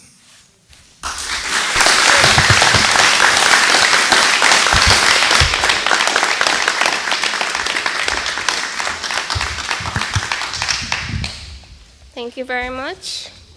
A reminder of the rules: you will have 1 minute to prepare a response if you wish, 3 minutes to answer. After each candidate has a chance to answer, you would have 2 minutes to rebut. Our first question will be to Ms. Kintish Rogers. While nationally our economy has seen economic development, how has this contributed to social development in Anguilla? While nationally, our economy has seen economic development, how has this contributed to social development in Anguilla? SDGs 1, 2, 3, 4, and 8. Thank you for that question. I appreciate the recognition that Anguilla's economy has grown significantly over the course of the Anguilla Progressive Movement's term in office. In fact, there has never been a period in Anguilla's history where our GDP, our economic growth, has been so low from the time we entered office to the heights that we have taken it. The lowest point of the economic or GDP graph that Anguilla has been in was in 2009, after the collapse of the global financial system, which put it down to negative 18.9%. When the Anguilla Progressive Movement got into office, we were at negative 29.9%. So the job to increase economic development was not taken lightly by this administration. But to put it into context, economic growth is not just about the figures on our balance sheet. It is about how they translate into tangible benefits for our people in their daily lives. Over the past 4 years, we would have seen multitudes of benefits for our people. We would have seen significant strides in our infrastructure development. Infrastructure and construction are the second highest, biggest market in terms, after tourism, in the development of our country. We would have seen strides in social development, increasing our sports allotment from a measly $900,000 to $1.5 million. We would have seen youth empowerment programs introduced, an incubator for our young people to spur and develop their ideas, to transform businesses into successful commercial enterprises. Our senior and junior shield programs, which of course mean that now our people can save that money and put it back into their pockets. As we've said before, healthcare should be a right. Putting it more starkly, we have also seen programs that this island has never experienced. The school lunch program means that parents per year save $3.4 million in meals. That is over $3,000 per child per school year that is in parents' pockets. That is a direct result of the economic development and growth that we see in our country today. As a result of the belief and the steadfast stewardship of our financial resources, we have seen record investments by our private sector partners in our social development. And these will only continue to grow as Anguilla stabilizes its fiscal situation and is able to build on this foundation for the benefit of all our people. Thank you.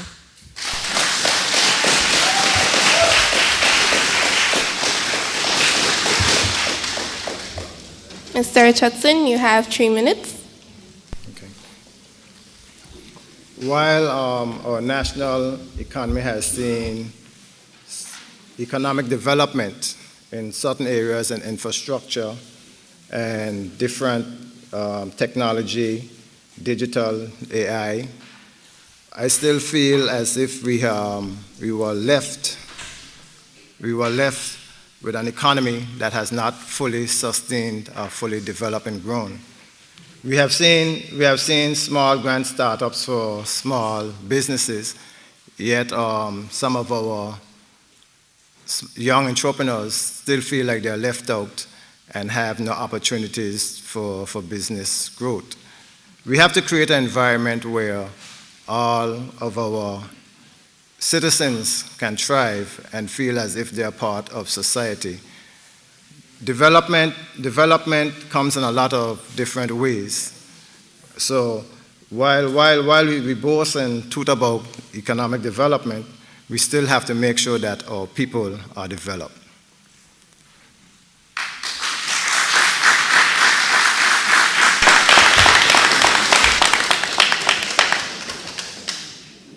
Ms. Kentish Rogers, you have 2 minutes to rebut, if you please. We'll please ask the audience to please refrain from mumbling while candidates are speaking. We have to be respectful. It's a debate. Please, if you want to mumble, please go outside. While you're inside, please refrain. Show some respect. Thank you for the opportunity to respond. I note that my opponent would have raised the issue of small grants for businesses. And I would like to say that it is under the Anguilla Progressive Movement that small grants for businesses have been offered for the first time in Anguilla's history.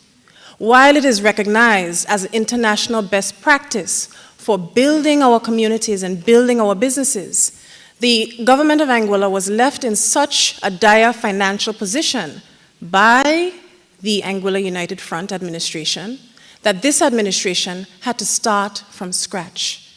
Only now are we getting to the position where we can actually answer the dreams and aspirations of our people. So yes, small grants are being offered, but guess what? Small grants will also be expanded under this APM administration. And that is due to the correct and careful management of our fiscal resources. Secondly, I would like to state that even though my opponent makes reference to the fact that our economy is not yet fully developed, that his sentiments really must stem back from a 20-year history of being in the hands of the Anguilla United Front. In all cases, the Anguilla Progressive Movement has been able to move this country over the past 3.5 years, accounting for the massive dip in our GDP over the 2 years of COVID. Now, with the expansion of our economic development and with more money coming into our treasury, we can continue to respond to the social needs of our country, such as we have $17 million that we are investing in a technical vocational education training center for our young men and young women so that they can be tooled with the skills that will help them advance in the future. The Anguilla Labor Market Survey 2019 has identified the skills gap in our country, looking predominantly at the vocational areas. Yet, it is only now they're being addressed. Thank you very much, Mr. Richard.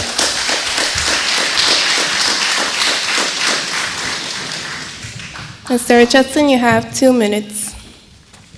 While we look at the social development that we have going on within our economy, we have to also look at the negative impact that is happening socially, where we have a lot of young people that do not have jobs, and some of them cannot move within certain jurisdictions within the island.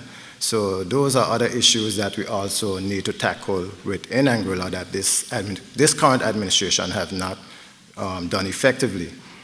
Also, there's a need where vocational training could also be done within different school programs. For example, the TVET building, which is still yet to be constructed under this administration, where young people would be able to gather different skills apart from academics, because not everybody is academically inclined. So some individuals may be able to, are hands-on individuals and so forth. So those are other areas that we could also develop or look into.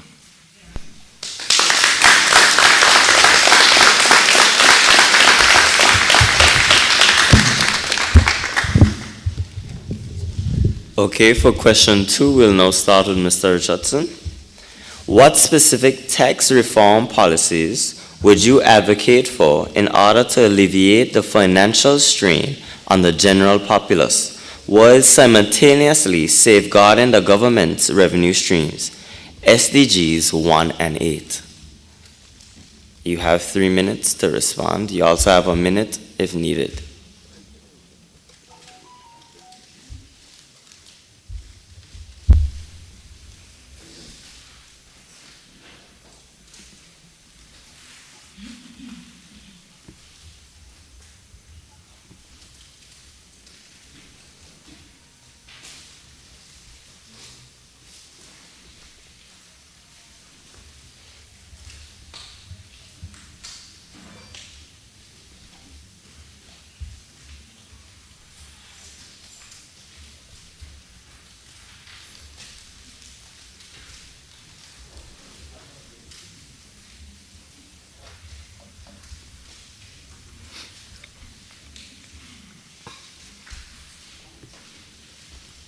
Okay.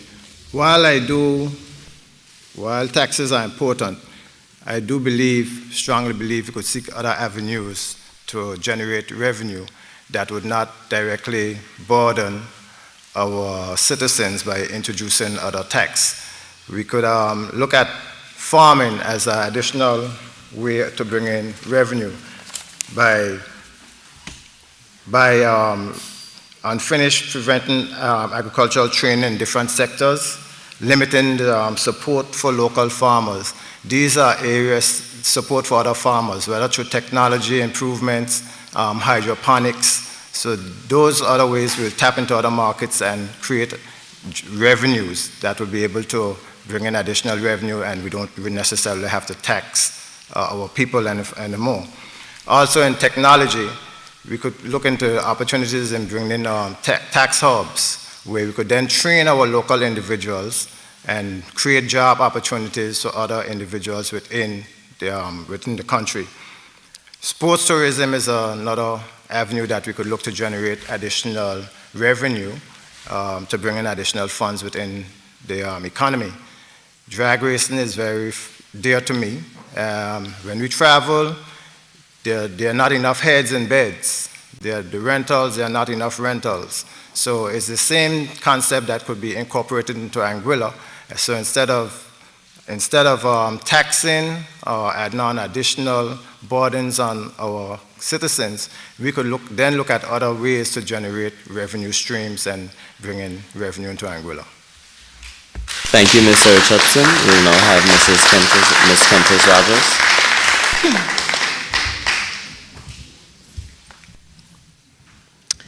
Thank you for that question.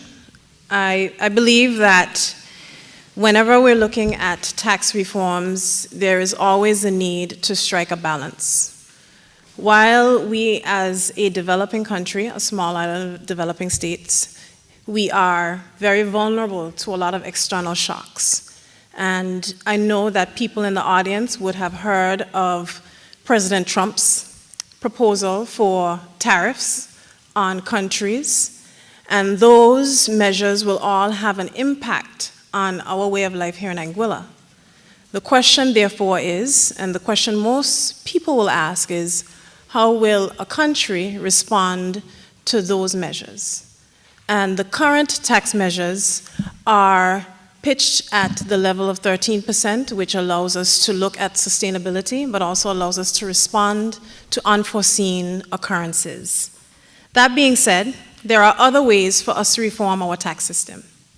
One of the ways we have already started was the removal of property tax on our residential homes. But beyond that, one of the tax reforms we are currently looking at is creating an amnesty for persons who would have historically owed property tax. Now, these bills will be up into the thousands of dollars, and it will create an alleviation for persons who are financially cash-strapped. But additionally, we are also going to be looking at the revision of the goods and services tax, as we have continued to do over the course of our term in office, ensuring that where possible, we exempt or zero rate certain services. One of the services that we are currently looking at is zero rating the creative sector. So persons who are in that sector and who want to operate are able to do so without those large overheads. Additionally, we are looking at our event tourism. We would have signed the bid to host the World Music Tourism event in November 2025 as part of our bid to expand the events that take place that bring persons into our community. But also, the airlift that will be coming into Anguilla will also be able to bolster the markets available to our people. The more persons who are here, the more services you can provide, the more revenue you can generate. And that will also help to alleviate the cost of living factors that Anguilla itself cannot control. Thank you. Okay, thank you, Ms. Kempis-Rogers. We'll now have Mr. Richardson. You have 2 minutes. Mr. Richardson, sorry. You'll have 2 minutes to rebut. while my opponent spoke about the reversal of GST or certain sectors, that would have been a full plan which we, the Anguilla United Front, would have also produced. Because we did see the need for some relief to this Anguilla population. So hence we pushed forward that relief plan in the 4 different sectors. Out of that, one of those sectors was introduced by the current government, which is just the food items. But even apart from that, just recently we had a sit-down discussion with some promoters, and they are feeling the shocks of the GST. And most of them are of the belief that because of the current structure, they're not in a position to really put on any more entertainment or any more production, any more events. So there's a need for several things to be revisited within this current tax structure.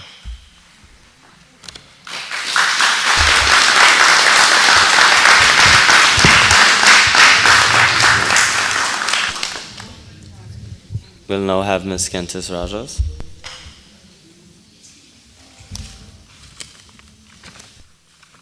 Thank you. I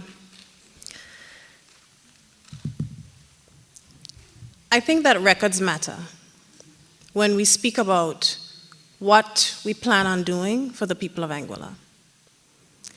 Every time that the Anguilla Progressive Movement went to the House of Assembly to continue our relief agenda for GST, the members of the opposition would have opposed it on multiple occasions. They opposed the removal of GST on water. They opposed the removal of GST on bicycles, on insurance, on multiple service sectors, all which would have had the impact of creating relief for the people of Anguilla. And therefore, it is very difficult for us to believe that they would actually continue any relief measure which was not put forward for political capital solely. But I do want to say this.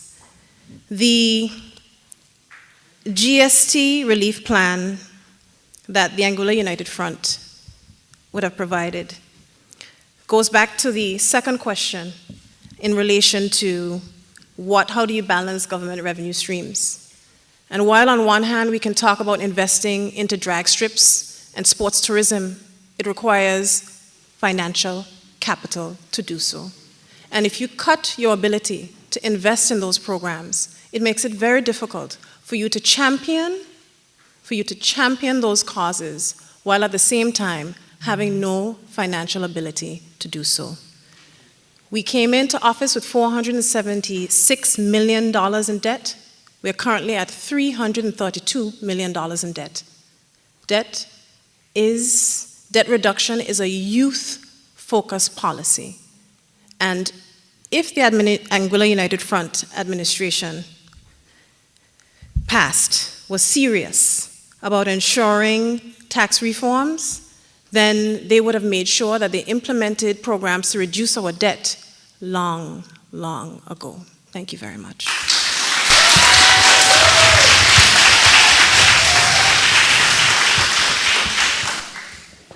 Audience, I would like to take this time to remind you guys that we have drinks in the back on sale, only $1 US, no GST applicable, $1 US. Answer the question. You don't want it? Huh? You don't want it?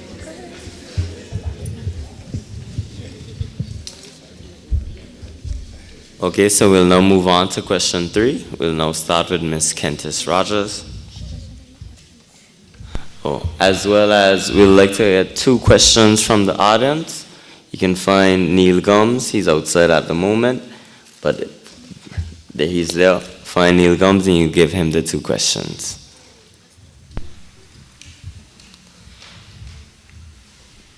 District 4 is a key biodiversity area for Anguilla, featuring important wetlands and seagrass bed. It It is also the location of our landfill. What are key environmental challenges associated with these areas, and how can these be addressed? SDGs 11, 12, 13, 14, and 15. You'll be given 1 minute to think of your response, and then 3 minutes to respond.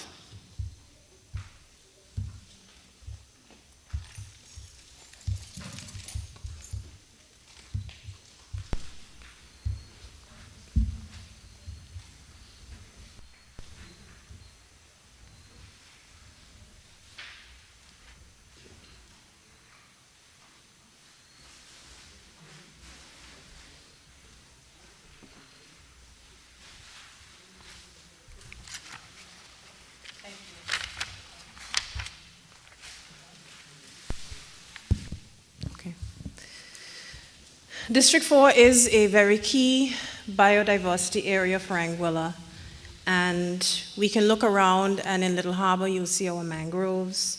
In the forest you will see our wetlands.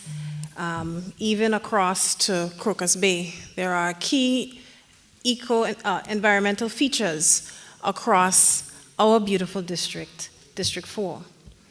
But with this biodiversity comes a number of challenges, and our landfill, as you rightly stated, is and poses both an environment and health risk to our people.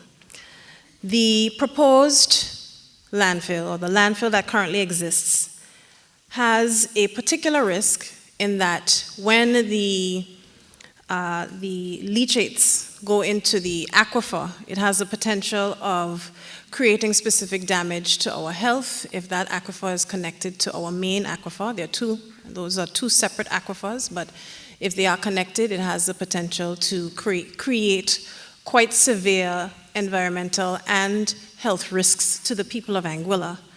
That being said, the current landfill site, as far as I recollect, is about 30 years over its best by date, which means that we have to take urgent steps to reform our landfill for the health and safety of our people.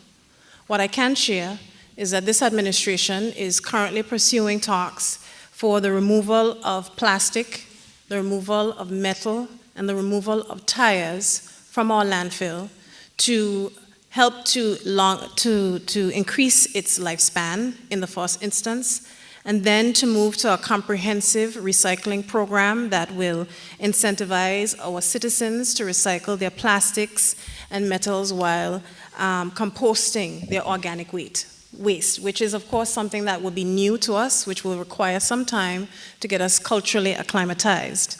But of course we are also pursuing waste to energy partnerships to convert our waste resources into energy. And finally, the enforcement of our waste disposal regulations, which will strengthen the penalties for illegal dumping and increase the monitoring for our waste site. Thank you.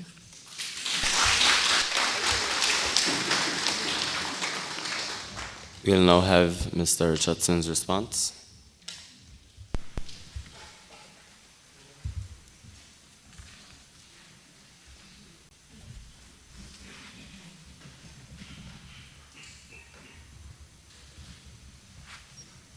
Okay.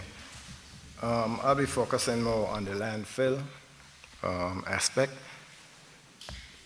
While we brag about a 5-star destination, we still have a lot of work to do with ways of keeping our environment clean and our surrounding clean in Anguilla, especially as it relates to direct cars that are on the island.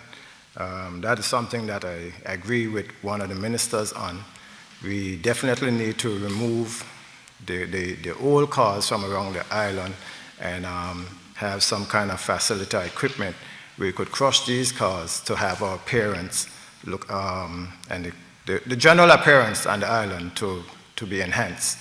It also would allow the take away from the breeding of mosquitoes, which could pose other environmental or health issues to our citizens.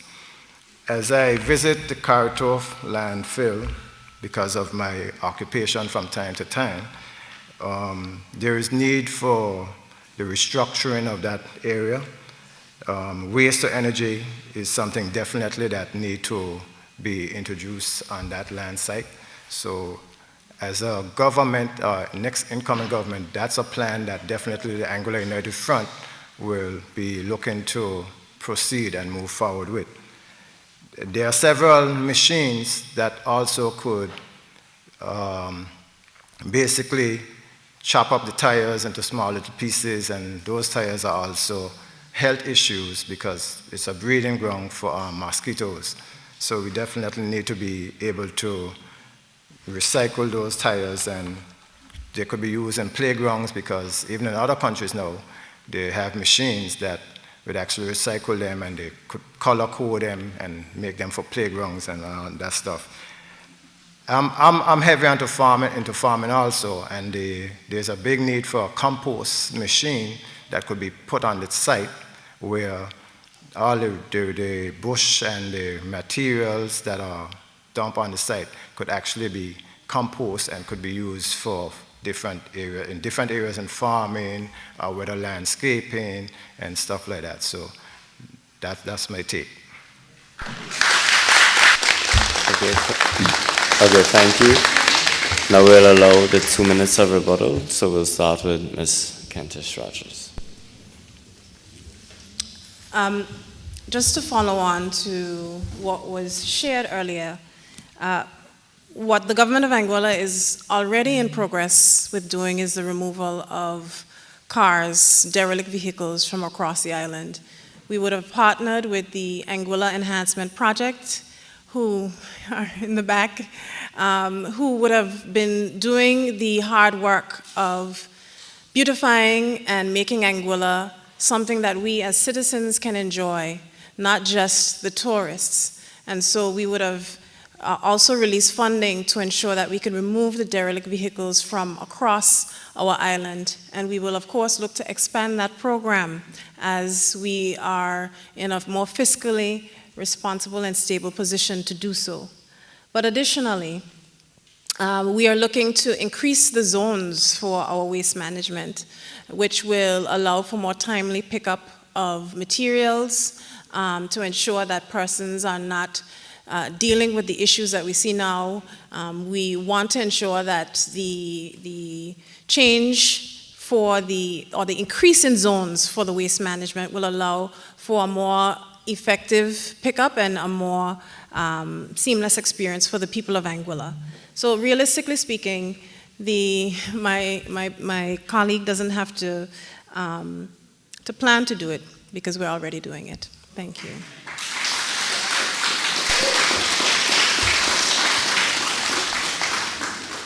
We'll now have Mr. Richardson.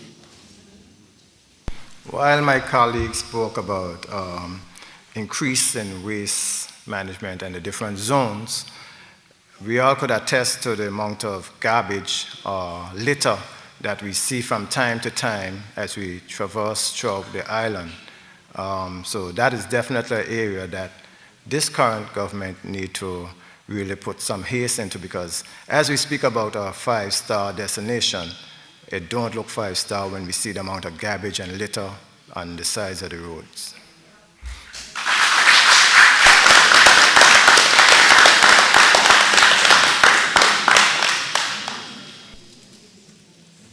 Are you finished, Mr. Richardson? Okay. Sorry, audience, he was looking back at me, so I didn't know if the audience clapped too soon. Okay, we are moving on to our 4th question. Tourism and foreign investments are critical for Anguilla's economy, but they often have potential to adversely impact local businesses. How will you balance the need for investment with the protection of Anguilla's local entrepreneurs and natural resources? SDGs 8, 9, 10, 11, and 17. I will now repeat the question. Tourism and foreign investments are critical for Anguilla's economy, but they often have the potential to adversely impact local businesses. How will you balance the need for investment with the protection of Anguilla's local entrepreneurs and natural resources? Mr. Richardson, you have 1 minute to prepare and 3 minutes to answer.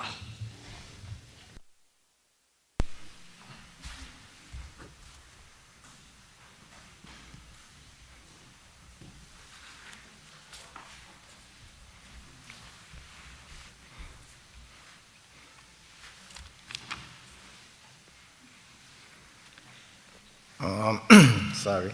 While tourism and foreign investment is critical to Anguilla's economy, if we find the right balance and a mix and merge it within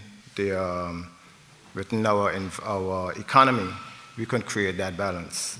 For example, creating a culture that would encourage small businesses and the linkage between that sector and the small businesses. Also empowering small businesses and where small businesses could thrive and are able to support each other. So you don't necessarily have to be where their competition or there's just a need for the balance between these sectors. Also, if we invest in local farming and agriculture, that's a sector that definitely could create an industry within itself where it could provide food, local produce to the hotel sectors. And by doing that, it also creates a niche market where individuals could grow crops. Now, if we want to look into that and we want to get serious, we have to look at just not the way how we currently operate, but we want to get into technological advancement in terms of hydroponics, where we are then able to grow produce all year round and to able to meet the needs of this sector and also our economy. The creation of market linkages between the farmer and the tourism industry is something that has been going on for some time. We just need to be able to expound on it, to better it, and to be able to produce more. And by being a way that we would be able to produce more is through the introduction of hydroponics and to be able to produce all year round.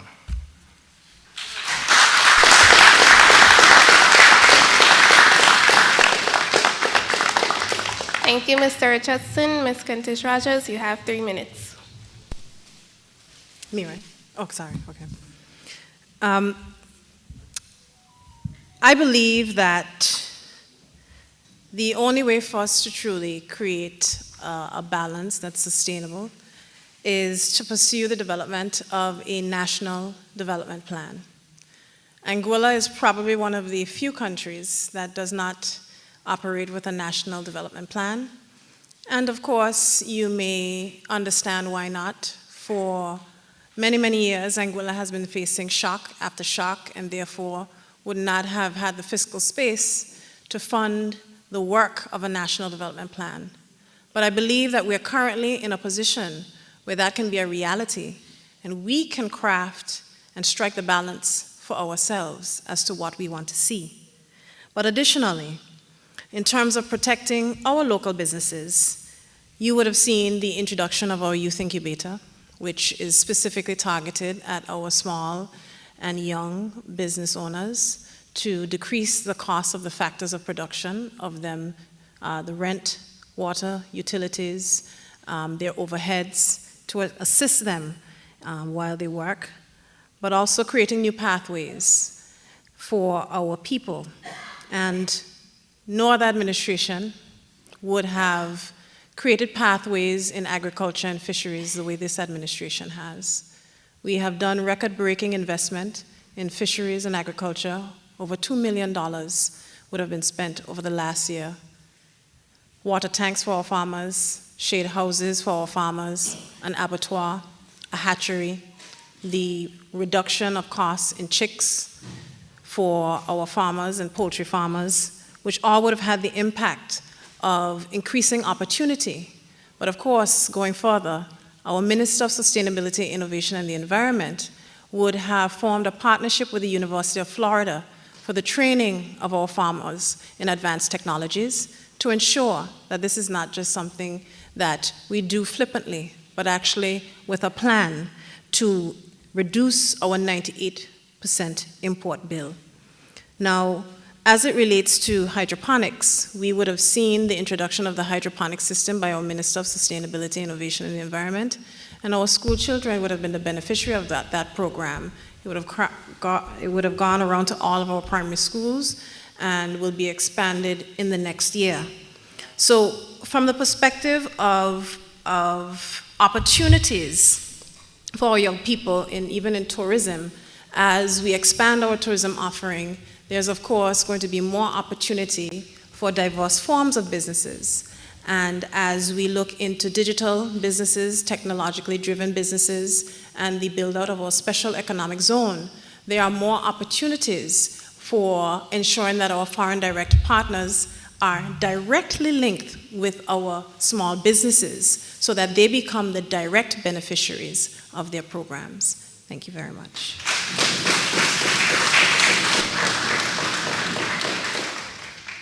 Mr. Richardson, you have 2 minutes to rebut if you choose.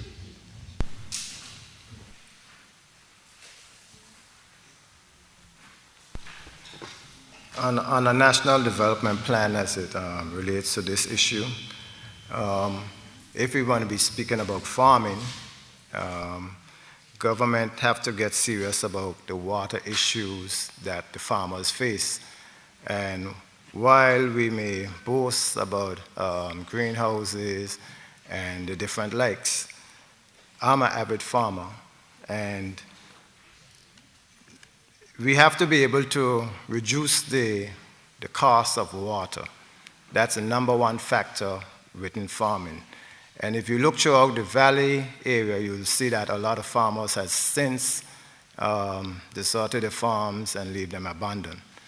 And for every, one of the ways I will suggest, or we would suggest as a party, is for us to go with solar, because the water that are constructed down at, are produced at the plant in Crocus Bay, for every gallon is 40, and you could actually, if you go solar, then you could save about 40 cents for $1. So hence the farmers are able to use more water and are able to grow their crops even in the hotter periods. So farmers then don't have to stop at certain times of the year because their water bills are high. So if that is done, it also boosts the food security within Anguilla. So that is an area that definitely needs some attention, and to be able to reduce the energy cost to produce, that's producing water.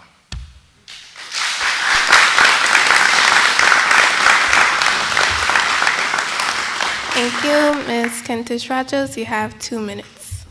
Okay. I would tend to agree in relation to one of the main constraints for our farmers would be access to cheap water. But that is why our Minister of Sustainability, Innovation and the Environment is pursuing a wells program which will provide our farmers with access to water. The solar point, the question about going solar and reducing the cost of water, is a key and critical priority of this administration, and something that we have believed in for a very long time. We would have seen under this administration us going from 120 farming days per year to 210 farming days per year. And that speaks to our commitment. That speaks to us being serious. And the reality is that we don't have to be farmers. We just need to be able to get the work done and to execute. Thank you.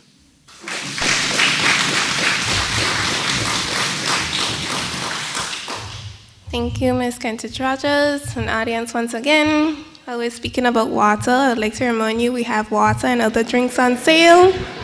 Only $1 US.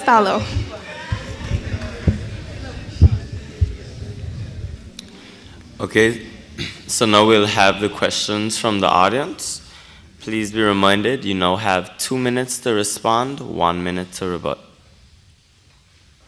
So we'll start with Ms. Kentis Rogers. The first question is, given the need for responsible financial management, how would your government support increased spending while preserving sustainability and long-term economic stability? You have 1 minute to think about your response. Sorry, Can you repeat it? Yes, I'll repeat. Given the need for responsible financial management, how would your government support increased spending while preserving sustainability and long-term economic stability?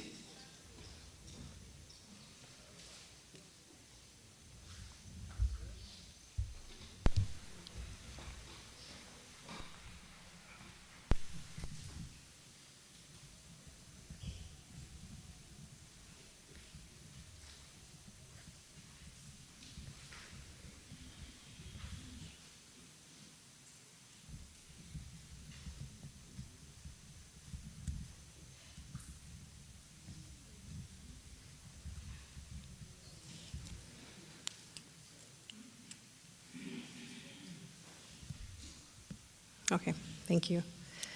I think this is a very critical question, and it's a question that everyone who aspires to be in government will be asked and should ask themselves, because it is very clear that as a small island developing state with 15,000 people, we all have different ideas about what we should be doing, what we should be spending money on. And as we try to meet the needs, those diverse needs, we also have to think about how to maintain our financial targets. What I can say is for the Anguilla Progressive Movement administration, that we have been guided by our medium-term economic and fiscal plans, which create a stable baseline for us to project our spending over a 3-year period and to ensure that it remains sustainable. All of our programs, the hallmark of our programs is sustainability.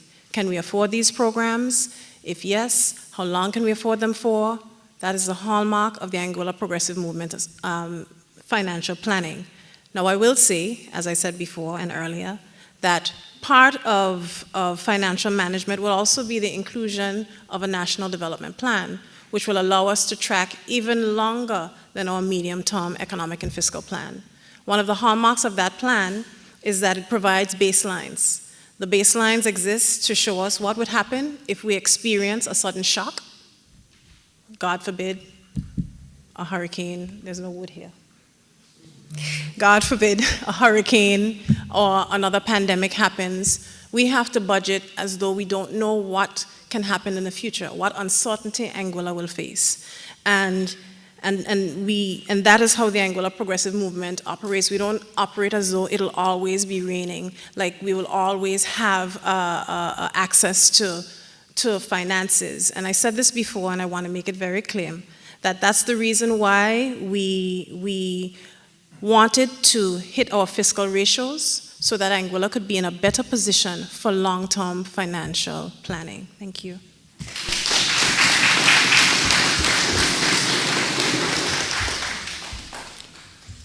We'll now have Mr. Richardson. Would you like me to repeat the question? Repeat the question? Yes. So the question again, given the need for responsible financial management, how would your government support increased spending while preserving sustainability and long-term economic stability?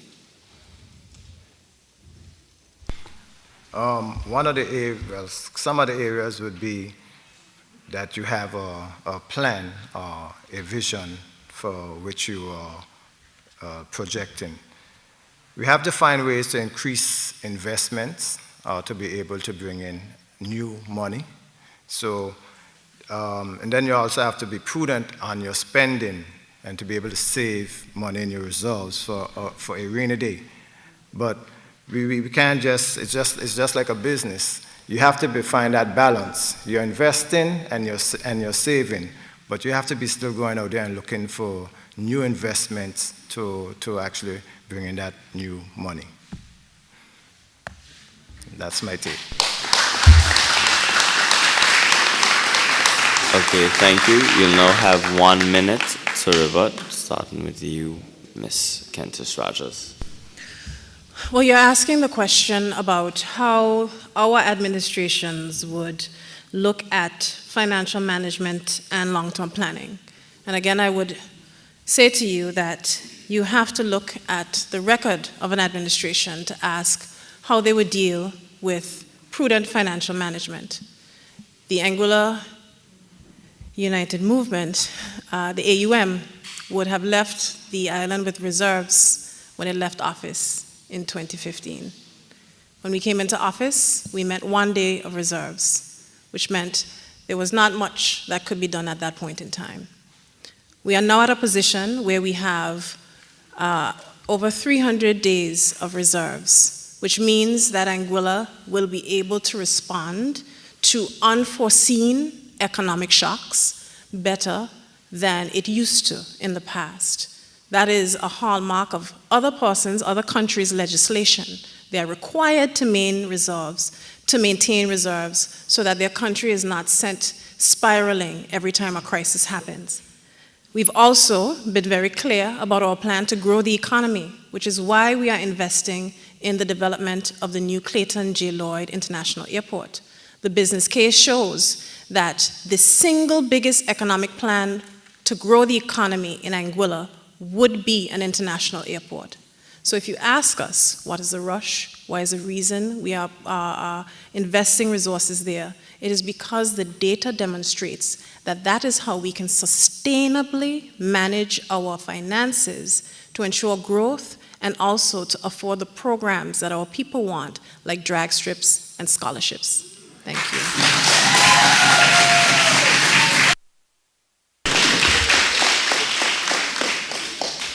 We'll now have Mr. Richardson. While I do agree with my opponent with some of the infrastructural development, the Carnival Village was rushed. No, it's not used for over the last 6 months. No revenue collections. No benefit to our community in District 4 since the festivals. Just an empty space. No plan for sustainability as it relates to that. We want to speak about the airport construction. Well, while I do encourage that development and the expansion of the runway, we have to be ever mindful of our Anguillians also. Development, but not developing our people, that's not true development. It has to be a balance where we're actually developing the economy and our citizens are also being developed.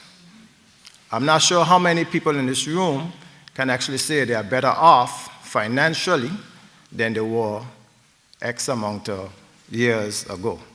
But that's for everybody, each individual to answer to themselves. Spending with the airport developers, no local contractors. Spending, well, maybe a few local contractors. Most of the revenue has been gone overseas. That's it.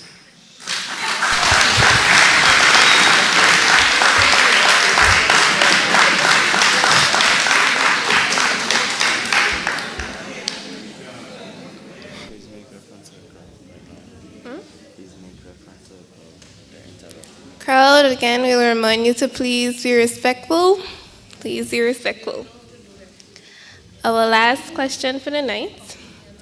Outside of sports facilities and business places, what other public spaces will be created to foster community and engage different social groups?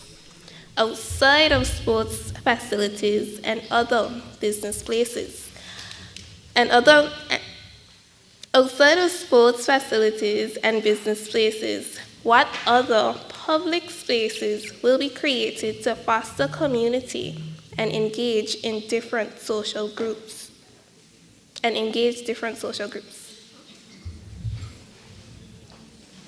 We will start with Mr. Richardson.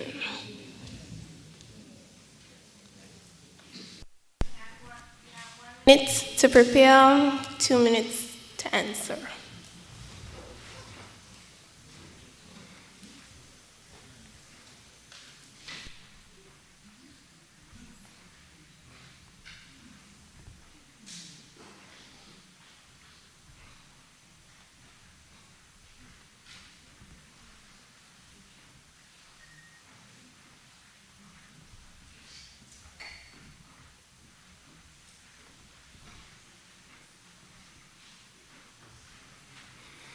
Okay, while we want to create other avenues for our citizens to be able to participate in, one of the things that is dear to me, because I've had several individuals came up to me and discussed it in District 4, is the inclusion of a swimming facility, a multipurpose swimming facility, where individuals can train and harness their skills when they want to take part in regional and overseas tournaments. Some of the issues they have is that we don't have a facility here in Anguilla to adequately train. So they have to sometimes travel to neighboring St. Martin, and when they swim in the ocean, it's different to when they actually have to compete within the pool, so they're at a disadvantage. Also, multipurpose sporting centers where we could have indoor facilities where people could gather and socialize and actually interact within different people from the communities. So it helps bridge a gap and helps to eliminate some of the social issues that we are currently experiencing within our communities.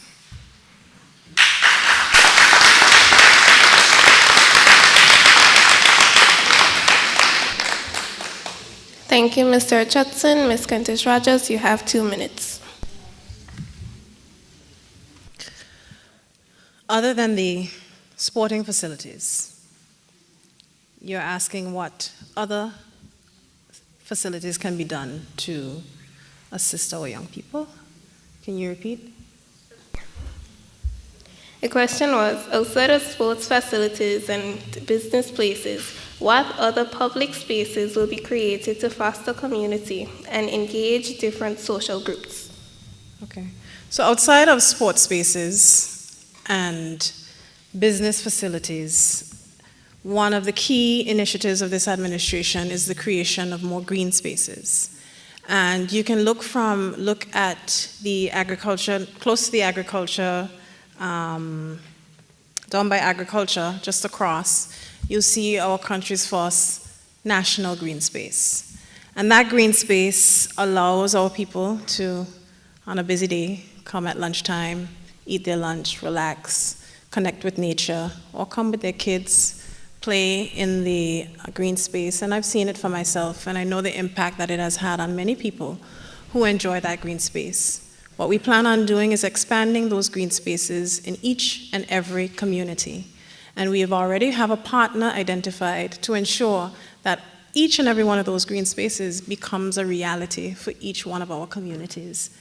Beyond that, we're looking at inclusion. So we're not just looking at businesses, we're not just looking at young people, we're also looking at people with special education needs.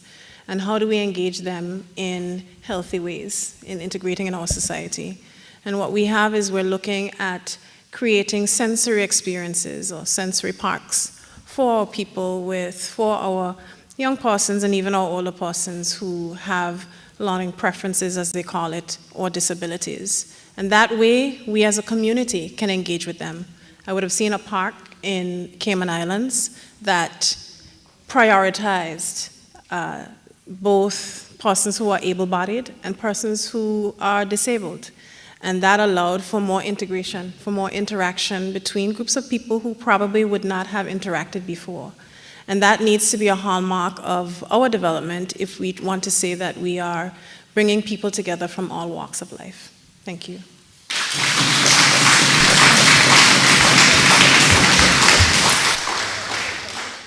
Thank you, Ms. Kentish Rogers. Mr. Richardson, you have 1 minute to rebut. There isn't any rebuttal I could add to what my opponent said. Yes, the additional of parks and trails where families could actually come together and walk, have different social gatherings, whether it's picnics and the like. So there's actually no rebuttal in that sense.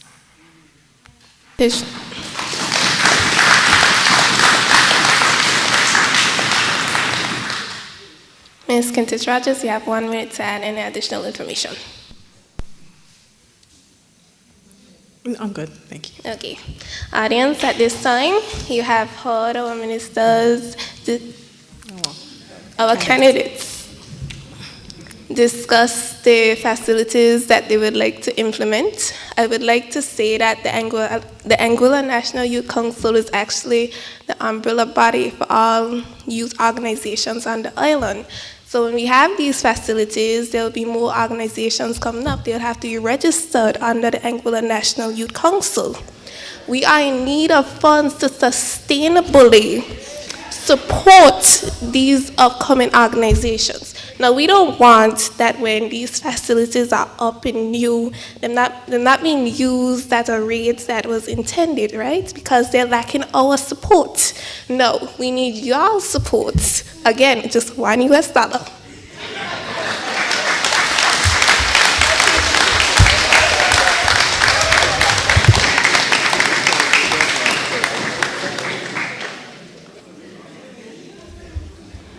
So now, at this time, we'll have the closing remarks from both candidates. We'll start with Ms. Kentish-Rogers. 3 minutes. You guys are allotted 3 minutes.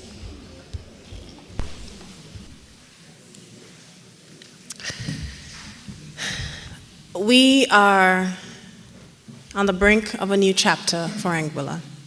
And I want to speak directly to the young people, the audience, those who are watching online. You are not just the future, you are the heart of the progress we currently pursue. In the next 5 years, we intend on building on the progress we have already made and also to do more. We will not be starting from scratch. You have seen me grow, learn, and lead with you in mind. And now, with the experience I've gained, I am more than ever committed to creating lasting change for our generation. I still consider myself a young person. To some people, the future might feel like too much of a sacrifice to make for today. That was never my belief. When you take a debt, your children pay for it. When you pay for your debt, that is opportunity cost that could have been going into your scholarships, your facilities, your programs. In a second term, you will see an Anguilla Progressive Movement administration that can confidently pursue the sustainable development goals because we are in a better financial and fiscal situation. The desires of our young people for enhanced scholarships, not just scholarships tied to returning to the public sector, but scholarships tied to you going into the private sector, will actually become a reality.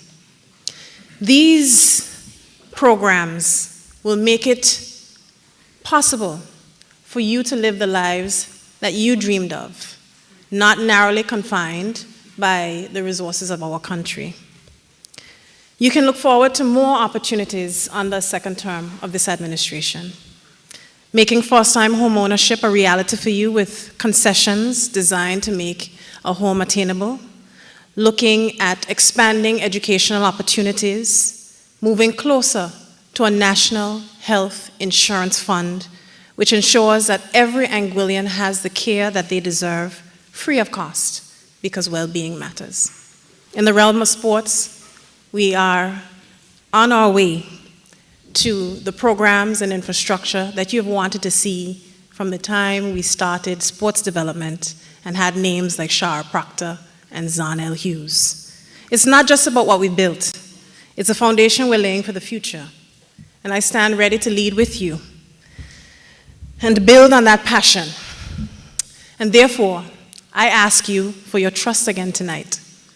The work is not done, we are not finished, and together we can continue to shape an Anguilla that can meet the Sustainable Development Goals and give you the future you deserve. I promise to remain steadfast in my commitment to you, the people of District 4. Thank you.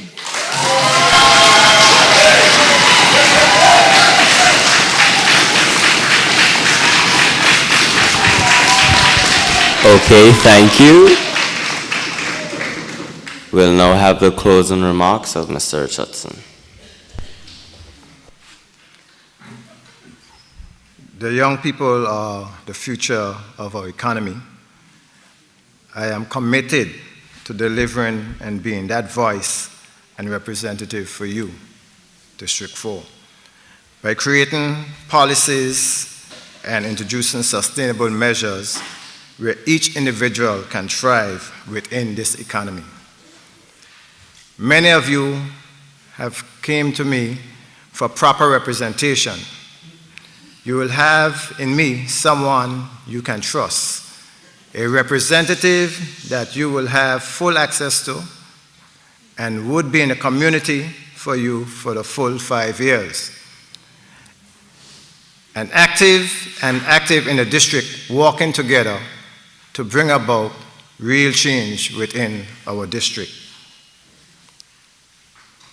These will be my priorities because it is simple.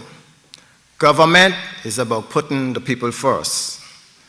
I am Cardell Richardson. No frills. Just like the farmer, I wake up early in the morning, roll up my sleeves, and get to work. I have done that all my life, and now I will do it for the people of Anguilla and District 4. The Anguilla United Front is here to lead, and we are committed to delivering real change for Anguilla. So I'm therefore seeking your vote on February 25th and 26th in this 2025 general election. Vote Cardell Richardson. Vote the vibes. Thank you.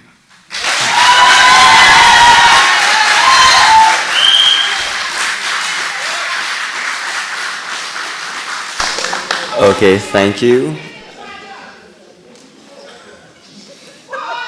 Sorry, excuse me. At this